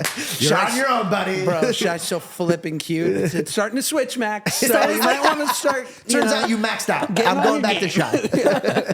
Is there anything that you're like, okay, like, this was absent in my life, and I'm going to make damn sure that these kids are going to have it? What was that one thing that you wish that your father would have implemented in you that you didn't get a chance to? You know, don't eat seconds. No, I'm kidding. I just wanted to be fit my whole life. Dad, That's so funny. it's everything. It's you know, so much of it is just like being around, right? Like just them knowing you're in the house, right? And like the way I treat my wife, you know, that my actions reflect who I am, and not like that I disrespect their mom, which I like see guys do. And then they're like, I don't know why my son's a piece of shit. I'm like, really? Right. Like the greatest person, like the matriarch in their family, like you're actively disrespecting on a regular basis.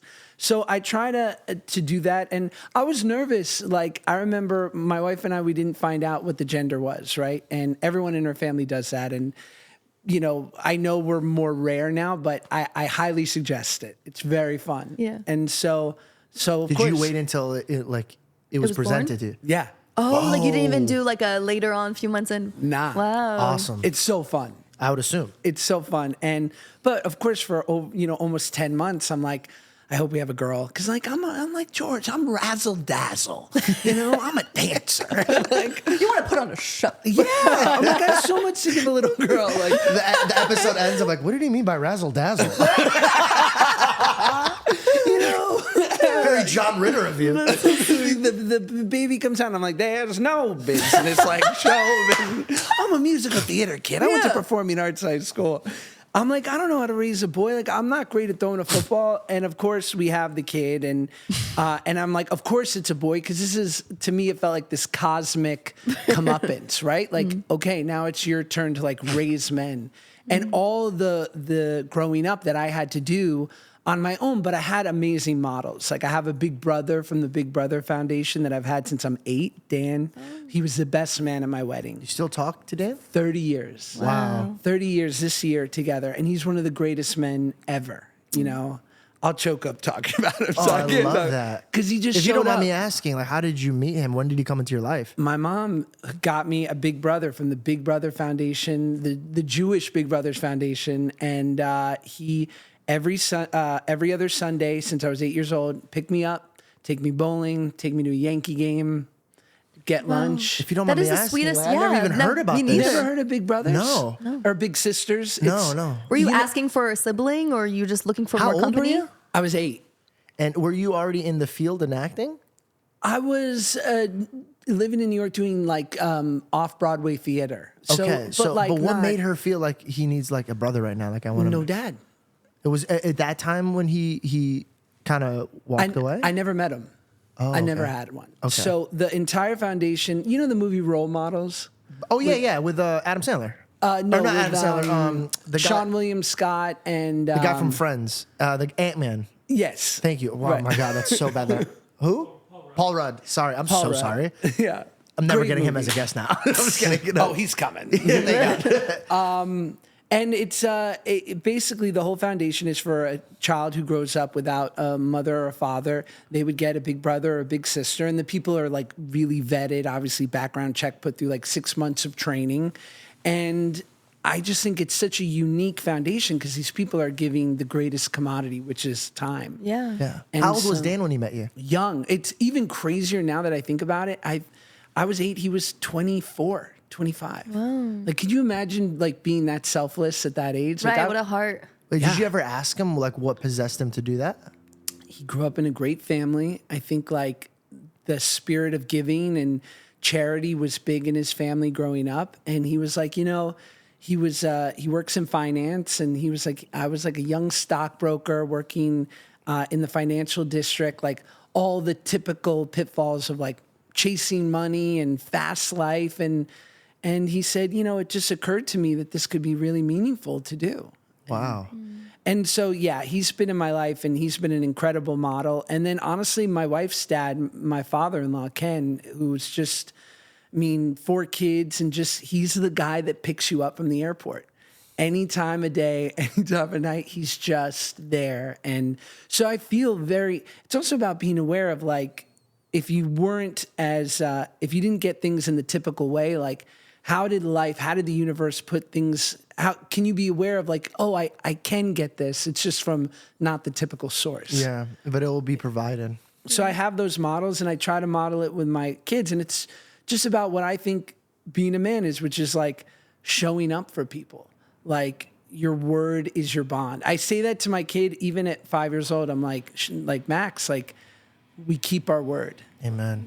Things like this. And just, I'm like, that's what's really important. And then when he needs Little League practice, he goes to talk to his grandpa. Plays the throw ball. Yeah, he used to be a professional football player. I'm like, go talk to Papa. Oh, wow, that's so sweet. But if you want this, you come to me. If you need jazz hands and or a monologue, talk to me. I love that. So dope. Were you fairly choking religious? Huh? Are you choking up? Oh, yeah, I was. I could hear that she was choking up. I was like, What did you ask? Were you fairly religious before you met George? No, I was not. I'm French Italian, so I was baptized, Catholic, but no one in my family really had a relationship with God or really practiced. And, I think like I grew up in, childhood, things were a little chaotic at times, and, we moved around a lot. I lived in a few different countries, and my mom raised us, single mother, and, we really kind of like restarted again from nothing, like 2 suitcases, restarted our life in Canada after France. And Where in Canada? Ottawa. Big fan of Canada. Yeah, you are? I love it. Yeah, I've spent a lot of time there. Really? For work, yeah. Oh, yeah. The people are great, and Do you speak French? Yeah, French is my first language. Wow. But do you Yes. speak like a Quebecian? No, a Parisian. Because you're from France originally? Yeah. So I left when I was 10. Wow. And then, so it was a nice transition because when I was in Canada, then classes could be half French, half English. So it was easier for me. But it's a thick French Canadian accent, right? Yes. Okay, So cool. sometimes it was funny because they thought that I was odd, but Sure. I thought that their accent was different, so it was funny, but it was really helpful, and some of the best, just the best people. I mean, absolutely. But so anyway, with things being a little bit chaotic, my mom just, honestly, I don't think had the time, or she didn't know the value of it at the time, I think for her it was just kind of like survive, like let me give my girls the best life possible, and just that, and so it wasn't until I was 16, 17, I moved to California, and I met my best friend Michelle, and she went to youth group on Wednesdays. She's Cool. like, I gotta go to youth group on Wednesdays, like, you wanna come with me? And I was like, okay, sure. And I was so blown away that all these teenagers in Huntington Beach, California, like I thought it was so cool, were just fans of God. And it was, in a sense, like cool to go to faith group, like to go to youth group and to have a relationship with God. It wasn't a weird thing. I never grew up around that. Like in Canada, I don't know what it is, but there aren't a lot of, faith-based people, or at school, like I really had no one that, had relationships with God. And so that was really different to me. And that was like the first seed planted, and so over time, it just kind of these little moments in my life where I saw peaks of God, and I started, you know, having kind of this like lukewarm Christian relationship with God, where I was Christian, but I didn't really do what a Christian should do, you know? Sure. And so it just like worked slowly. And then I met George, and I was able to really kind of like, okay, this is what it's about. Like, this is the word, and this is his word, and this is how I can use it in my life, you know? And now my mom has an incredibly beautiful relationship with God as well. It's kind of like both our relationships flourished with God separately, but at the same time, and which is really interesting because her and I sometimes really mirror each other, you know? And so, yeah, that's kind of how it came about. Have you been back to Ottawa? What? Have you been to Canada? Is your mom still in Ottawa? No, my mom is here. It's here. Okay, yeah, my dad gotcha. is in France, and my mom is here. But I want to take him to Canada so bad. Like, show him like my middle school and high school. Canada's awesome. Have you ever had all dressed chips? No, but I have ketchup chips. Ketchup chips are good. They're pretty good. I've never heard about the ones you're talking about. You know all dressed? Yeah, I do. They're really good. I never heard of it. But the funny thing about Bella is like she calls herself lukewarm. But when I met her, dude, I was the guy who would walk around and be like, I love Jesus, I'm like the Christian guy. And then I met her and I was like, well, she acts like Christ and I don't. Like, and it was just like a weird, like she would show me how a Christian behaved, but I knew because of the God, I knew the words, but I didn't implement it. She didn't know the words, but she implemented them. And so we grew together because of her actions and my knowledge. We just kind of like grew together. She made me a better man, like by a long shot. I always joke around and I said, I tell people, I told God, I go, God, I want them to really believe in you when they see me. And so he gave me her. Perfect. So this leather. Dude, my wife's so much better than me. It's crazy. Yeah, you need a level. You need somebody that's above you. Dude, I'm like, wait, this is your default settings? I'm like, you're not cursing them out in your mind first, and then you do the right thing? She's like, not really. I'm like, wow, what's that like? Right. I remember when we were getting deep in Mexico, you told me that she was like the reason why you understood family. Mm-hmm. And like how family doesn't leave and like it stays and it works out. And that stuck with me because I was like, wow, like that was her actions. It wasn't her words that like really like mended the heart that you were kind of dealing with. Do you still feel like even now that you guys are married and you already know her, do you still feel like you're healing with her, or do you feel like you're already healed and you're moving on and you're moving forward? I think whatever those big wounds were from just growing up, from just being alive, and as a result of my circumstance, for today, as best I can tell, I think they're pretty healed. But it's maintenance, you know? And like there are just moments where I just can be doing better, and my wife has no problem telling me. You know? And there's work to be done. And then, you know, there's just, to your sort of the theme of this conversation, to a point, like we're in a crazy business. And sometimes I can't believe that it still hurts. Like, It's crazy to me, and you could correct me on this because you're way more in the industry than I am, but all the people that we look up to are like really lost and broken. Like when I grew up here, I was like, whoa, I can't believe that. Like, I'm not going to mention who it is, but there was somebody that I remember watching the documentary, not the documentary, their movie. And I sobbed in the theater and I was like, God, why can't that be me? I was like really young and I really wanted that life. And when I got to meet this person and watch their demons, I was like, oh my God, like, thank God I didn't walk through what they had to walk through. Like, just because somebody's so successful in their lane and the media makes it look like they're just crushing it, the sad truth is that's the money behind the promotions that makes them look like they're just on top of the world. They have the best life. There's nothing going on. And then when you meet them, they're like, no, I'm dealing with all this stuff just like you. But now it's even more because like the higher up you go, the higher it is to breathe. Do you ever feel like sometimes you want to walk away from the industry and just be a family guy? No, I'm trying to think of how best. Sometimes I want to walk away from it because of ego. When I feel frustrated and I want to be like, I'm leaving you before you leave me. Right. That's deep.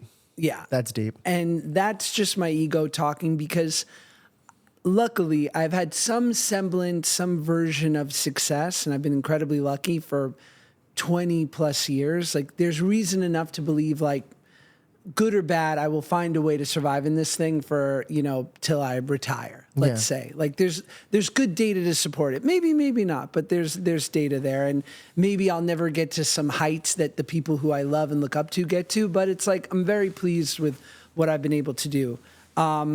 So no, but I also can accept moments where I am not as busy as I'd like to be, realizing like, but like I'm getting to enjoy this moment with my family. And like, if I was, in a business where like next week they could be like, you are going to Europe for 4 months, you're going to work every day. And everything in your brain goes like checking every box, like, yes, like starring in something, working every day. How exciting. And yet there's always going to be a part of my brain that goes like, but what are you missing? You're going to miss these moments with your kids. So do you ever think that they could travel with you? No, they could. But even if they were there, right? I'm still, if you're on set 12 hours a day, like you're missing the subtle moments. Do you want some more ice? Sure. Can we get some more ice? It's nice because I guess in a sense that you have freedom. Like there's times where you have a lot of freedom. And then maybe there's times when you'd have to like, sacrifice that portion of time. But I guess, do you feel like you're in a place in your career now where you can you can make that call? You're like, is that month away going to be worth it? Do I want to? And then I can come back and I have 10 months home or, Yeah, social media really changed all of our lives. Like as actors or producers or songwriters, it kind of went from like, I have to please Nickelodeon or I have to please MTV or I have to please anything. And now you're kind of your own vessel. Like, all right, where do I want to be right now? And the fact that you have your core audience, there's a lot more freedom. It's not like it's amazing. Oh, it's a crazy freedom. Thank you. We interviewed David Henrie. And he invited. He's a nice guy. So nice. Like, always been such a nice kid. He is one of the sweetest human beings. And honestly, it's like, he's like you, bro. He's very real, off and on camera. There's a lot of people we interview or like we talked. Actually, no, thank God. We've interviewed a lot of great people. Like we never really had a problem. Truly, yeah. I've been in rooms where I see somebody on camera and then off camera, they're kind of like, oh, that was just an act. You and him are like, exactly how you are on camera is exactly what you get behind camera. And that was pretty awesome. But the reason I brought him up was because he invited us to the Wizard of Waverly Place. It wasn't the pilot, but it was like the second shooting of it. And we were there. And what caught my eye was my dream. He's acting on set. And the TV's going and the audience are cheering. That's cool. But I turn over here and I got a picture and I'll show it to you before you leave.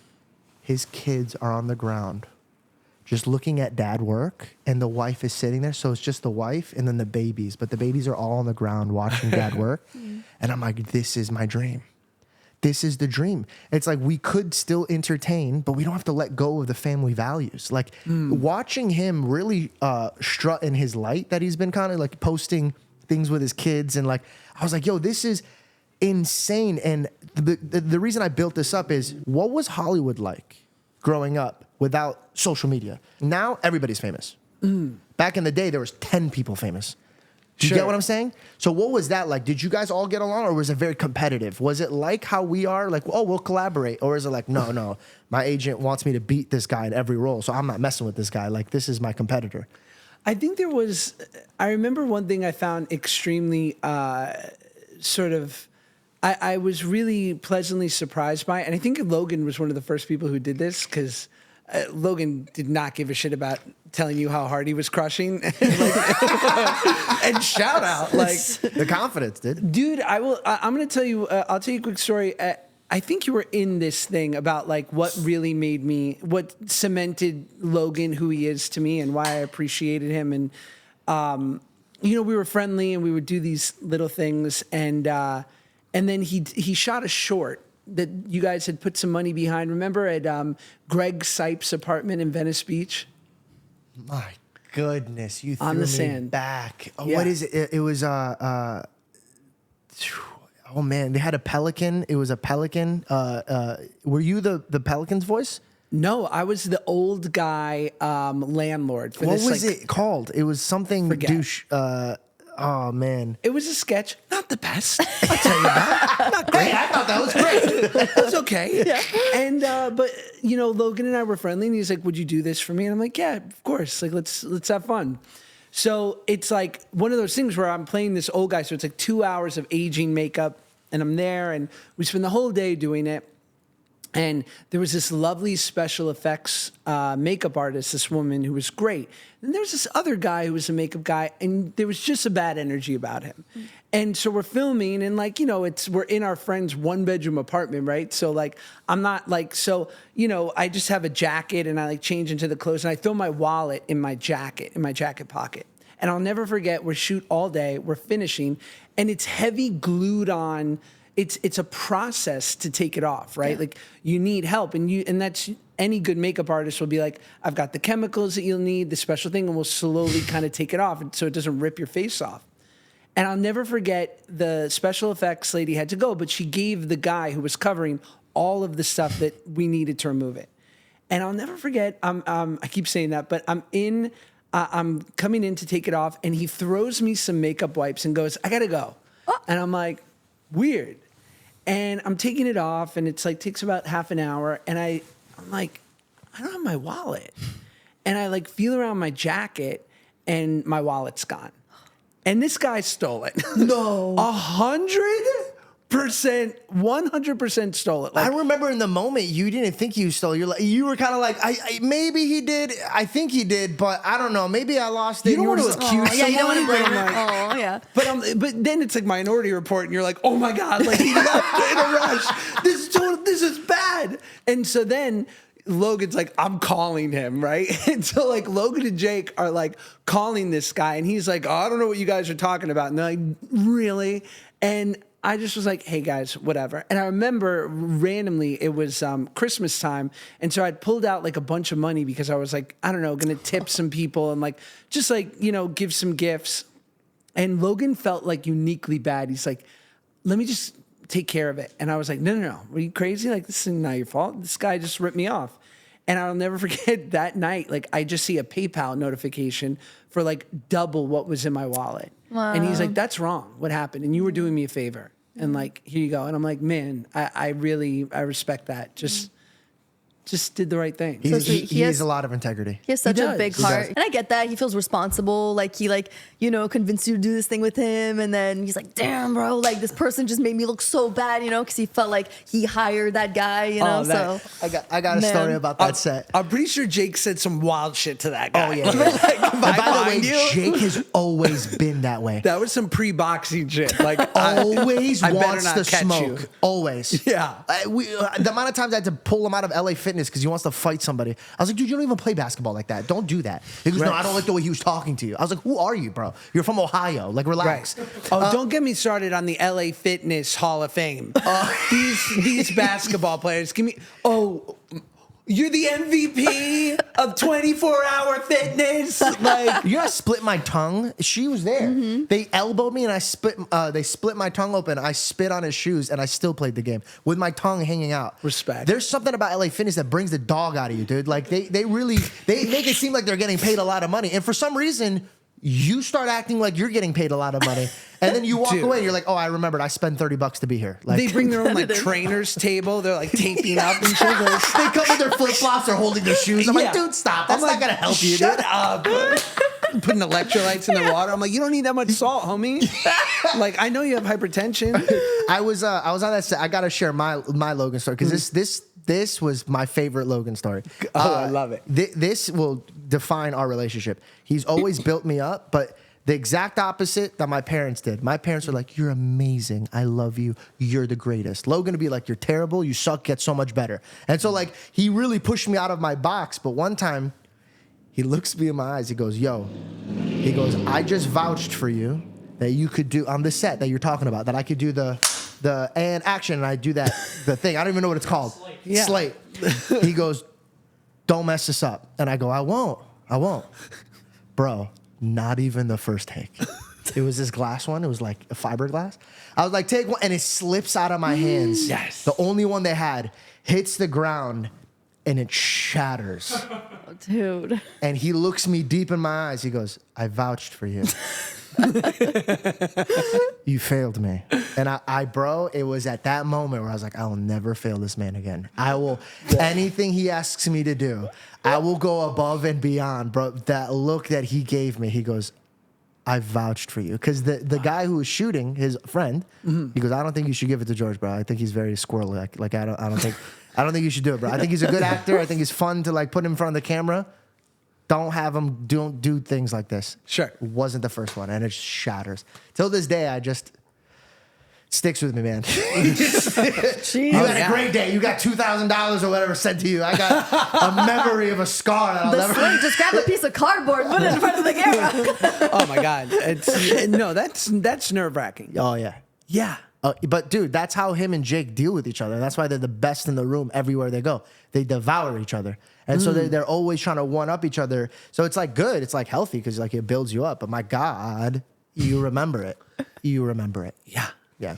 But so speaking of your podcast, which is great. I love watching your clips. They're so entertaining. Oh, thank you. You have all these people, like I love that you're having, Miranda from iCarly and you're having, kids from Disney, Nickelodeon. It's so fun to be able to see you guys watch your experiences together and, talk about those things. But who has been your favorite guest that you've had so far? Oh gosh, I think my favorite guest was obviously loved having Miranda and Drake on, like their family. We have so much history. But my favorite guest is Miss Pat, the comedian. Do you know her? She's insanely funny. It was a clip that kind of went viral because I was like telling her about, me getting sober at 21. And she was like, what? She's like, my kids love that show. She's like, you was high? She's like, my kids were watching The White Crackhead. I'm like, that's going to get a lot of views. I just saw that. Yeah, that's so funny. She's a genius, and I just love her as a person. So that was just, we had an insane amount of fun. Oh, that's great. Has it been a fun outlet for you, like compared to, you going on set, having your lines, doing your thing, and now this is kind of like, it's yours. You can do whatever you want with it. Totally. I am a big podcast consumer. I probably listen to 2 to 3 hours of podcasts a day. Let's go. Like just on my, it was an hour drive here and then I'll go work out for an hour and listen and I'll take a walk at night and listen. So Who's your favorite podcast to listen to? I listen to a bunch of different ones. Right now I'm listening to Rick Rubin's podcast, the famous producer. Yeah, of course. It's called Tetragrammaton. And Wait, he's a podcast now? Uh-huh. It's so good. Whoa. I didn't know he had a podcast. I grew up watching him because I went to Conservatory of Recording Arts for engineering. Oh, really? So that's all who they would talk about. I didn't know he had a podcast. Continue. It's so good. He interviews some of the best people. And then I love comedy podcasts out and about. And I listen to your guys' pod. I appreciate it. I consume it.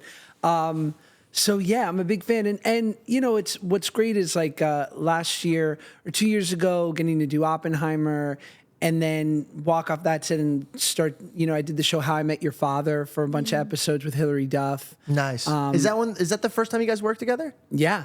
Awesome. And, so it's like I get to do something super serious and then go be on another sitcom and loving that. And then go do my pod and be here and do, social media videos. So I think what I've become addicted to or what I found is like my true love is to be an artist and to be creative in a variety of ways. Like even if I was just doing, I love being an actor, but if that was all I was doing, I think I would get a little bit tired at times. Would you ever do music? I don't know. Just because of the stigma. Because everybody's like trying to, but I feel like the world changed though. The stigma is like dying out. I know, dog, but like actor turned musicians are rough. Drake calls you, goes, dude, what the heck? Oh my gosh! So like, I just like, but then if you can be like, obviously this is the best version, but if you can be Joaquin Phoenix, and doing it in Walk the Line and playing Johnny Cash, like that, if a part calls for the ability to sing, that's amazing. Yeah. Are you ever going to do theater again? I'd love to. I've been thinking about theater a lot lately. I've never done it, but I don't know. There's something about working with a crew and doing like it's not action cut. It's like we're performing this. Because I love stand-up because of the live aspect of it. Yes. Do you like acting on stage where you could see the audiences react to every line you're saying? Or do you like watching the final cut when people are like talking about in the comment sections? Which one like? I would love, I've only done theater when I was younger. I would die to do it. There's not much of a scene here, so I'd have to move to New York. Yeah. But, they do, like they have the Mark Taper Forum and the Geffen Theater here, but. Why don't you create your own? I would love it. I was in New York and I was recording my pod because my co-host Ben Soffer lives in New York. So we knocked out a couple episodes. We're supposed to get dinner, but he was under the weather, and so it's like 6 o'clock. He's like, "Dude, do you mind if I go home?" I'm like, "No problem." So I had walked by Times Square and saw that Denzel and Jake Gyllenhaal were doing Othello for 9 weeks on Broadway. So I didn't know they did theater like that. Oh yeah.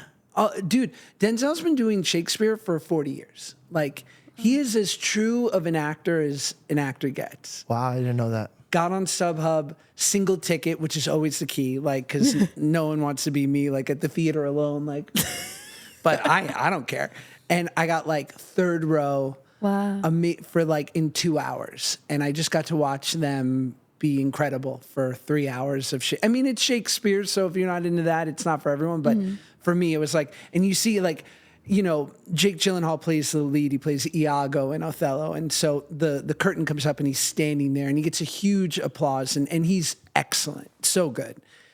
And about 10 minutes in, Denzel saunters on the stage and people lost their minds. Right. Like, you just couldn't believe, like, I'm seeing him live. I was about to ask you, what's the ticket pricing difference like for a live performance like that versus like? Well, Othello is kind of going down in history as the most expensive ticket on Broadway. I think it's like $900 a ticket. But mind you, I got it 2 hours before on StubHub. Your boy got a deal.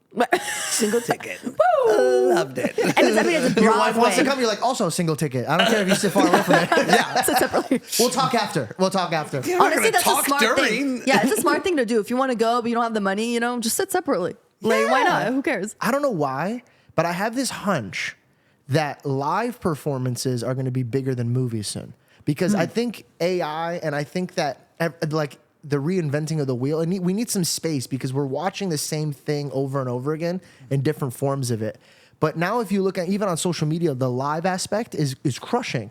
And then I'm watching stand-ups like crushing. This is the generation for stand-ups to crush.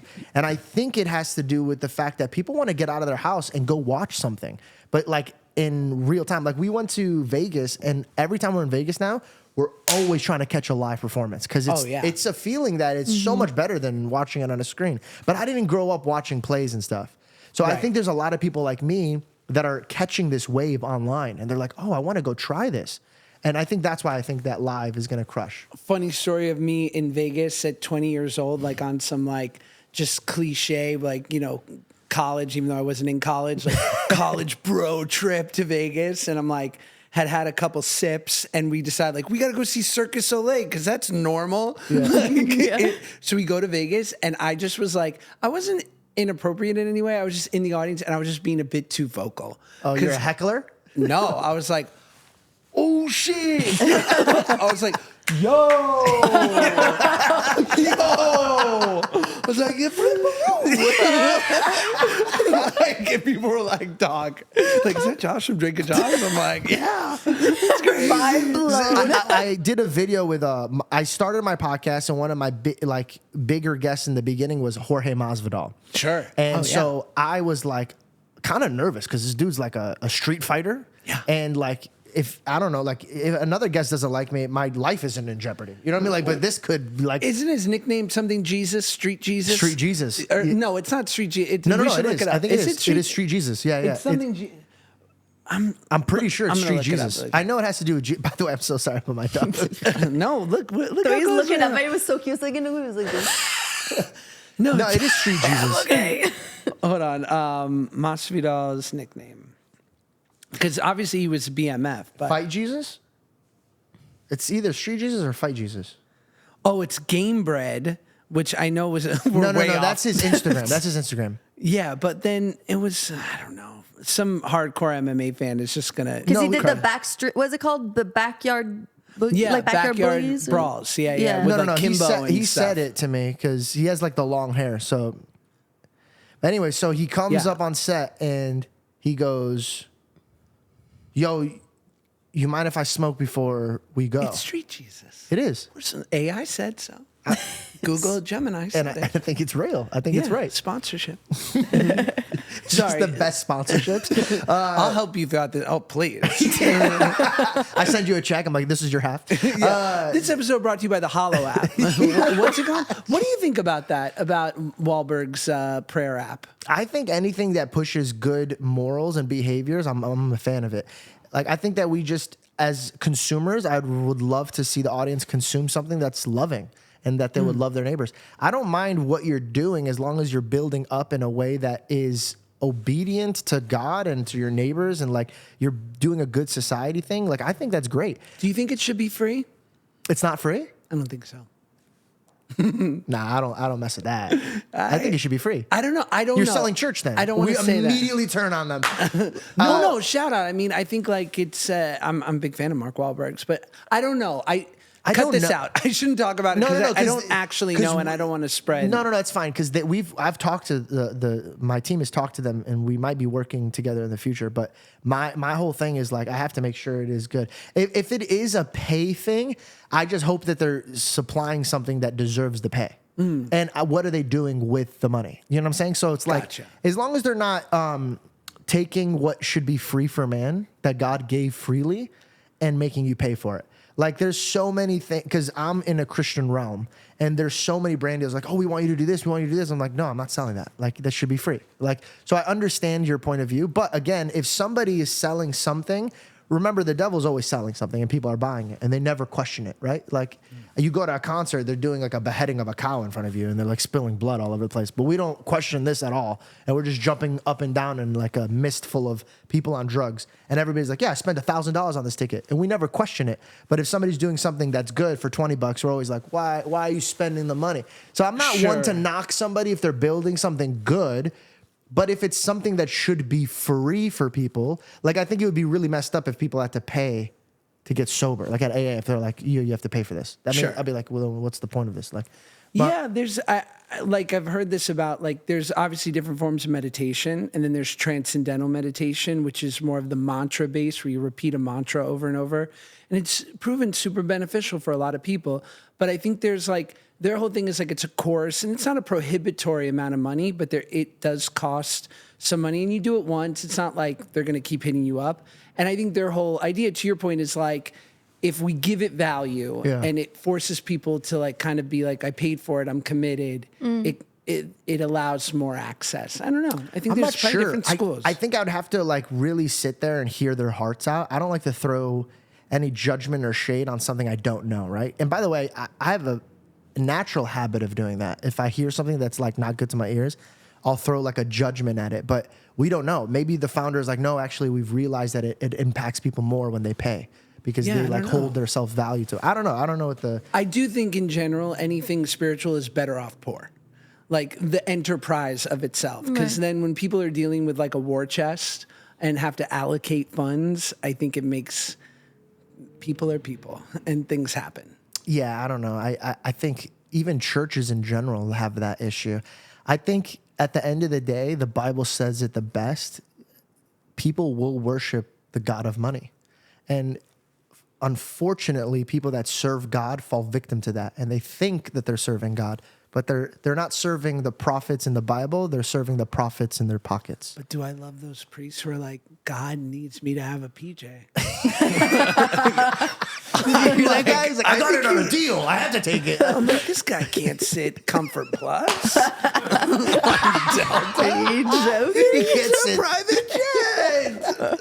That's so funny. No, that's so funny. I got to get going just in a couple minutes to pick up the kiddos. No worries. Just if that's cool. Oh, that's fine, dude. We ran a 2-hour episode. Usually we do like an hour and 20, but this was just perfect. Oh my God, I've loved chatting with you guys. I really appreciate it. Let me ask one more question. Please. Okay, we'll land the plane with this. We'll touch it back with your career. The John Stamos show was one of my favorite shows. Wow. Bro, me, my mom, my dad, and my sister would gather and watch that show. What was it like being on set and working with John Stamos? It was a spectacular experience. He's been very generous to me and a great friend. And also, we kind of like, speaking of sort of higher order of things and whatnot, like I think we came into each other's lives at a really special time. He was getting sober then, and I had been, sober for a couple years. So it felt like just being around each other was a good thing. But it was really fun. I mean, first of all, I wish I could go talk to Chubby Josh and be like, dude, one day you're going to be able to pass for Stamos' son. Yeah. By the way, not only did you pass, you guys crushed that role together. It was really fun. Your dynamic was so good. What was the auditioning process for that? Were they like, oh, the chemistry's just there, so like we'll just have it? Funny enough, the movie that I did with Al Pacino, where I had this small part, was written and directed by a guy named Dan Fogelman, who's a great friend, genius writer. Most recently, the creator and showrunner for that show Paradise with Sterling K. Brown on Hulu. Okay, I think I've seen it. Also did This Is Us. Wow. And Wow. He has a lot under his belt. oh my gosh, like crush. And Only Murders in the Building. Yo, wow. So like of the highest order. Good friend. Best dude. Yeah, good. Wish we were better friends. No, okay. That's so funny. He's the greatest dude. And so I did that. And I remember I got the audition and I emailed him and I said, hey, dude, because he was a producer on the show. I was like, I just want to see if like there's anything I can do. Like, are you guys seeing anything? And in the auditions where you're kind of thinking like, people are missing something. Like any suggestions, would love it. Like, but obviously not. Nice edge. Yeah. Yeah, strong move. Well, it wasn't like I put in a good word. It was more like, can you help me to like not waste your time? No, Yeah. but that's what I'm talking about. That's like everybody's dream call to get or email to call. It's like, by the way, I'm taking that. From now on, if I'm ever in a room, what are they not providing that you're looking for is a strong line. And I was lucky that we had a relationship because what I've come to learn about the audition process is the biggest mistake you can make is trying to do what you think they want.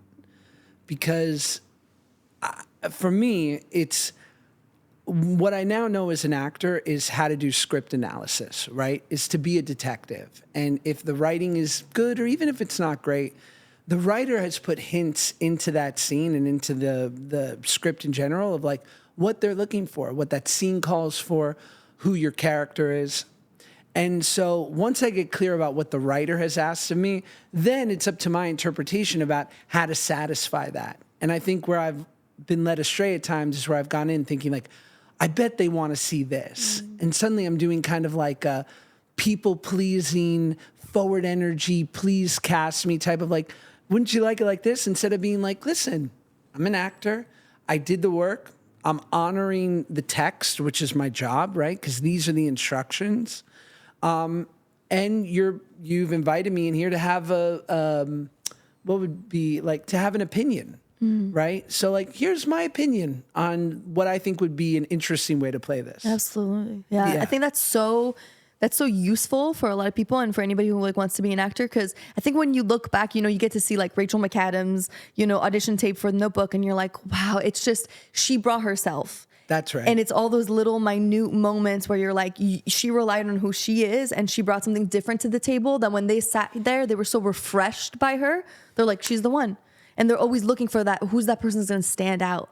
So that's really good advice. So when did you get in the room with Stamos where you're like, oh, I'm catching this? Was there testing involved? Oh yeah, I auditioned twice, and then they go, okay, it's now 5 of you guys are going to. First, you have to test for the studio, who's paying for half the show, and then the network, who's paying for the other half. If you don't mind me cutting you off, I'm so sorry. Yeah. What was the note that they gave you when you said what is missing? I think Dan was like, Dan's not. I think it was early enough in the process, and he was like, you do kind of look like you could be his kid. He's like, just go in there, do what you do. Got it. I know you. Got like, it. you'll Have you worked with him before, prior? I had worked with Dan. Or are you saying John? No, Dan. Dan Yeah, is the one you the worked with, the Al Pacino Pacino. movie. You got you. Okay.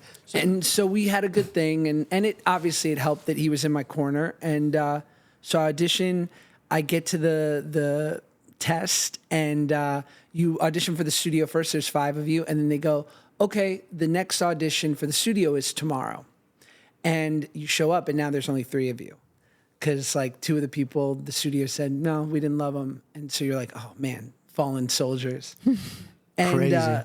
yeah, it's a crazy process that I think is becoming much less popular. I think basically now it's just like, because it's not set up to do a good job because it's so freaking scary. Because then you walk into that test, by the way, you've made a deal. Right? Because the last thing they want to do is give you the job, and now you go, well, now that I know you want me, I want double. So you have to sign before you even like. So you're like, Everyone. you already know what you're gonna get paid, what you're doing. You've spent the money. You're like, I'm going to have a condo in Valley Village. You're like, I'm going to get a 5 Series BMW. Heard of it? He goes into the audition again, like, sir, you didn't even get that. You're like, in your head, you've already spent it. You've been on set. So then I just remember the final audition was with Stamos, and he walks in, and he's just being affable and nice to all of us. But I don't know. In my head, I felt like I got like a couple extra seconds than everyone else. You had that connection a little bit. Yeah. Yeah. And I this was one of the great things. And again, it's as actors, like we're gambling addicts because you lose 9 out of 10 times, but it's that one time you're like, that one time at the Bellagio, I took them for everything. Yeah. And I auditioned, and you're in front of 30 people, or maybe 20 people, president of the studio, like all of the decision makers. And I remember I was walking in my car, and you never hear this quickly. And I get a call from Dan, and he's like, a couple people want to talk to you, and it's John and the rest of the people going like, you got it. And yeah, it was awesome. What a beautiful time. That's so sick. That's such a cool thing. I really hope you guys do another project together. I really liked your guys' chemistry a lot. I really did. I appreciate it. It was a great time. And it's, it's all, and it's funny because those 2 other guys who were in the audition with me who didn't get it, I was against one of those guys a year and a half later for another show, and he got it, and I didn't. And then and the same thing with the 3rd guy. No so way. yeah, because we're all like, we kind of all look alike. We're kind of like funny, like nice looking guys for like average guys, like nice looking average, and like, and so it just goes to show it's like not personal. Like on that day, it was my day to get it, and a year later, it was his. Yeah, we talk about that all the time. The ones who make it are the ones who stuck around. Yeah. Yeah. It's a crazy industry to be in, but it's fun. And you're right. It is like an addict thing. It's like, man, you get that and you're like, you're right. I'm awesome. I could do this. And like 10 more years of nothing. You're like, I don't know what I was doing. And then you hit it and you're like, what am I talking about? I wrote this song. Oh, I told you. That's when it gets really good when like you find like I'll be on set with guys who are like a lot of guys in Oppenheimer who are like journeyman actors who've been around for like 20, 30 years, have had success, but never like insane, but just worked. And like, then you get past all that and you're just like, can you believe we're still here? Oh my God. Like, how did none of us get our real estate license yet? Dude, this has been an awesome conversation. Thank you, man. Hopefully we can have you back. Thank you. And dude, I wish you nothing but the best. And if we can hang out soon, I would love to catch up. And I wanted to say one last thing. Is there anything that you want to tell them to be excited about? Is there any projects or any podcasts that you want them to go and check out? I have The Good Guys, my podcast with my co-host Ben Soffer. Crushing. Hope to have you guys on. Would love to have you. Love that. It'd be so much fun. Available everywhere podcasts are available, and I have two shows coming out, but I can't say what yet. Okay. But, yeah. So Thank watch you, bro. out. I really appreciate it, bro. That was so much Thank fun. you. Thanks, guys.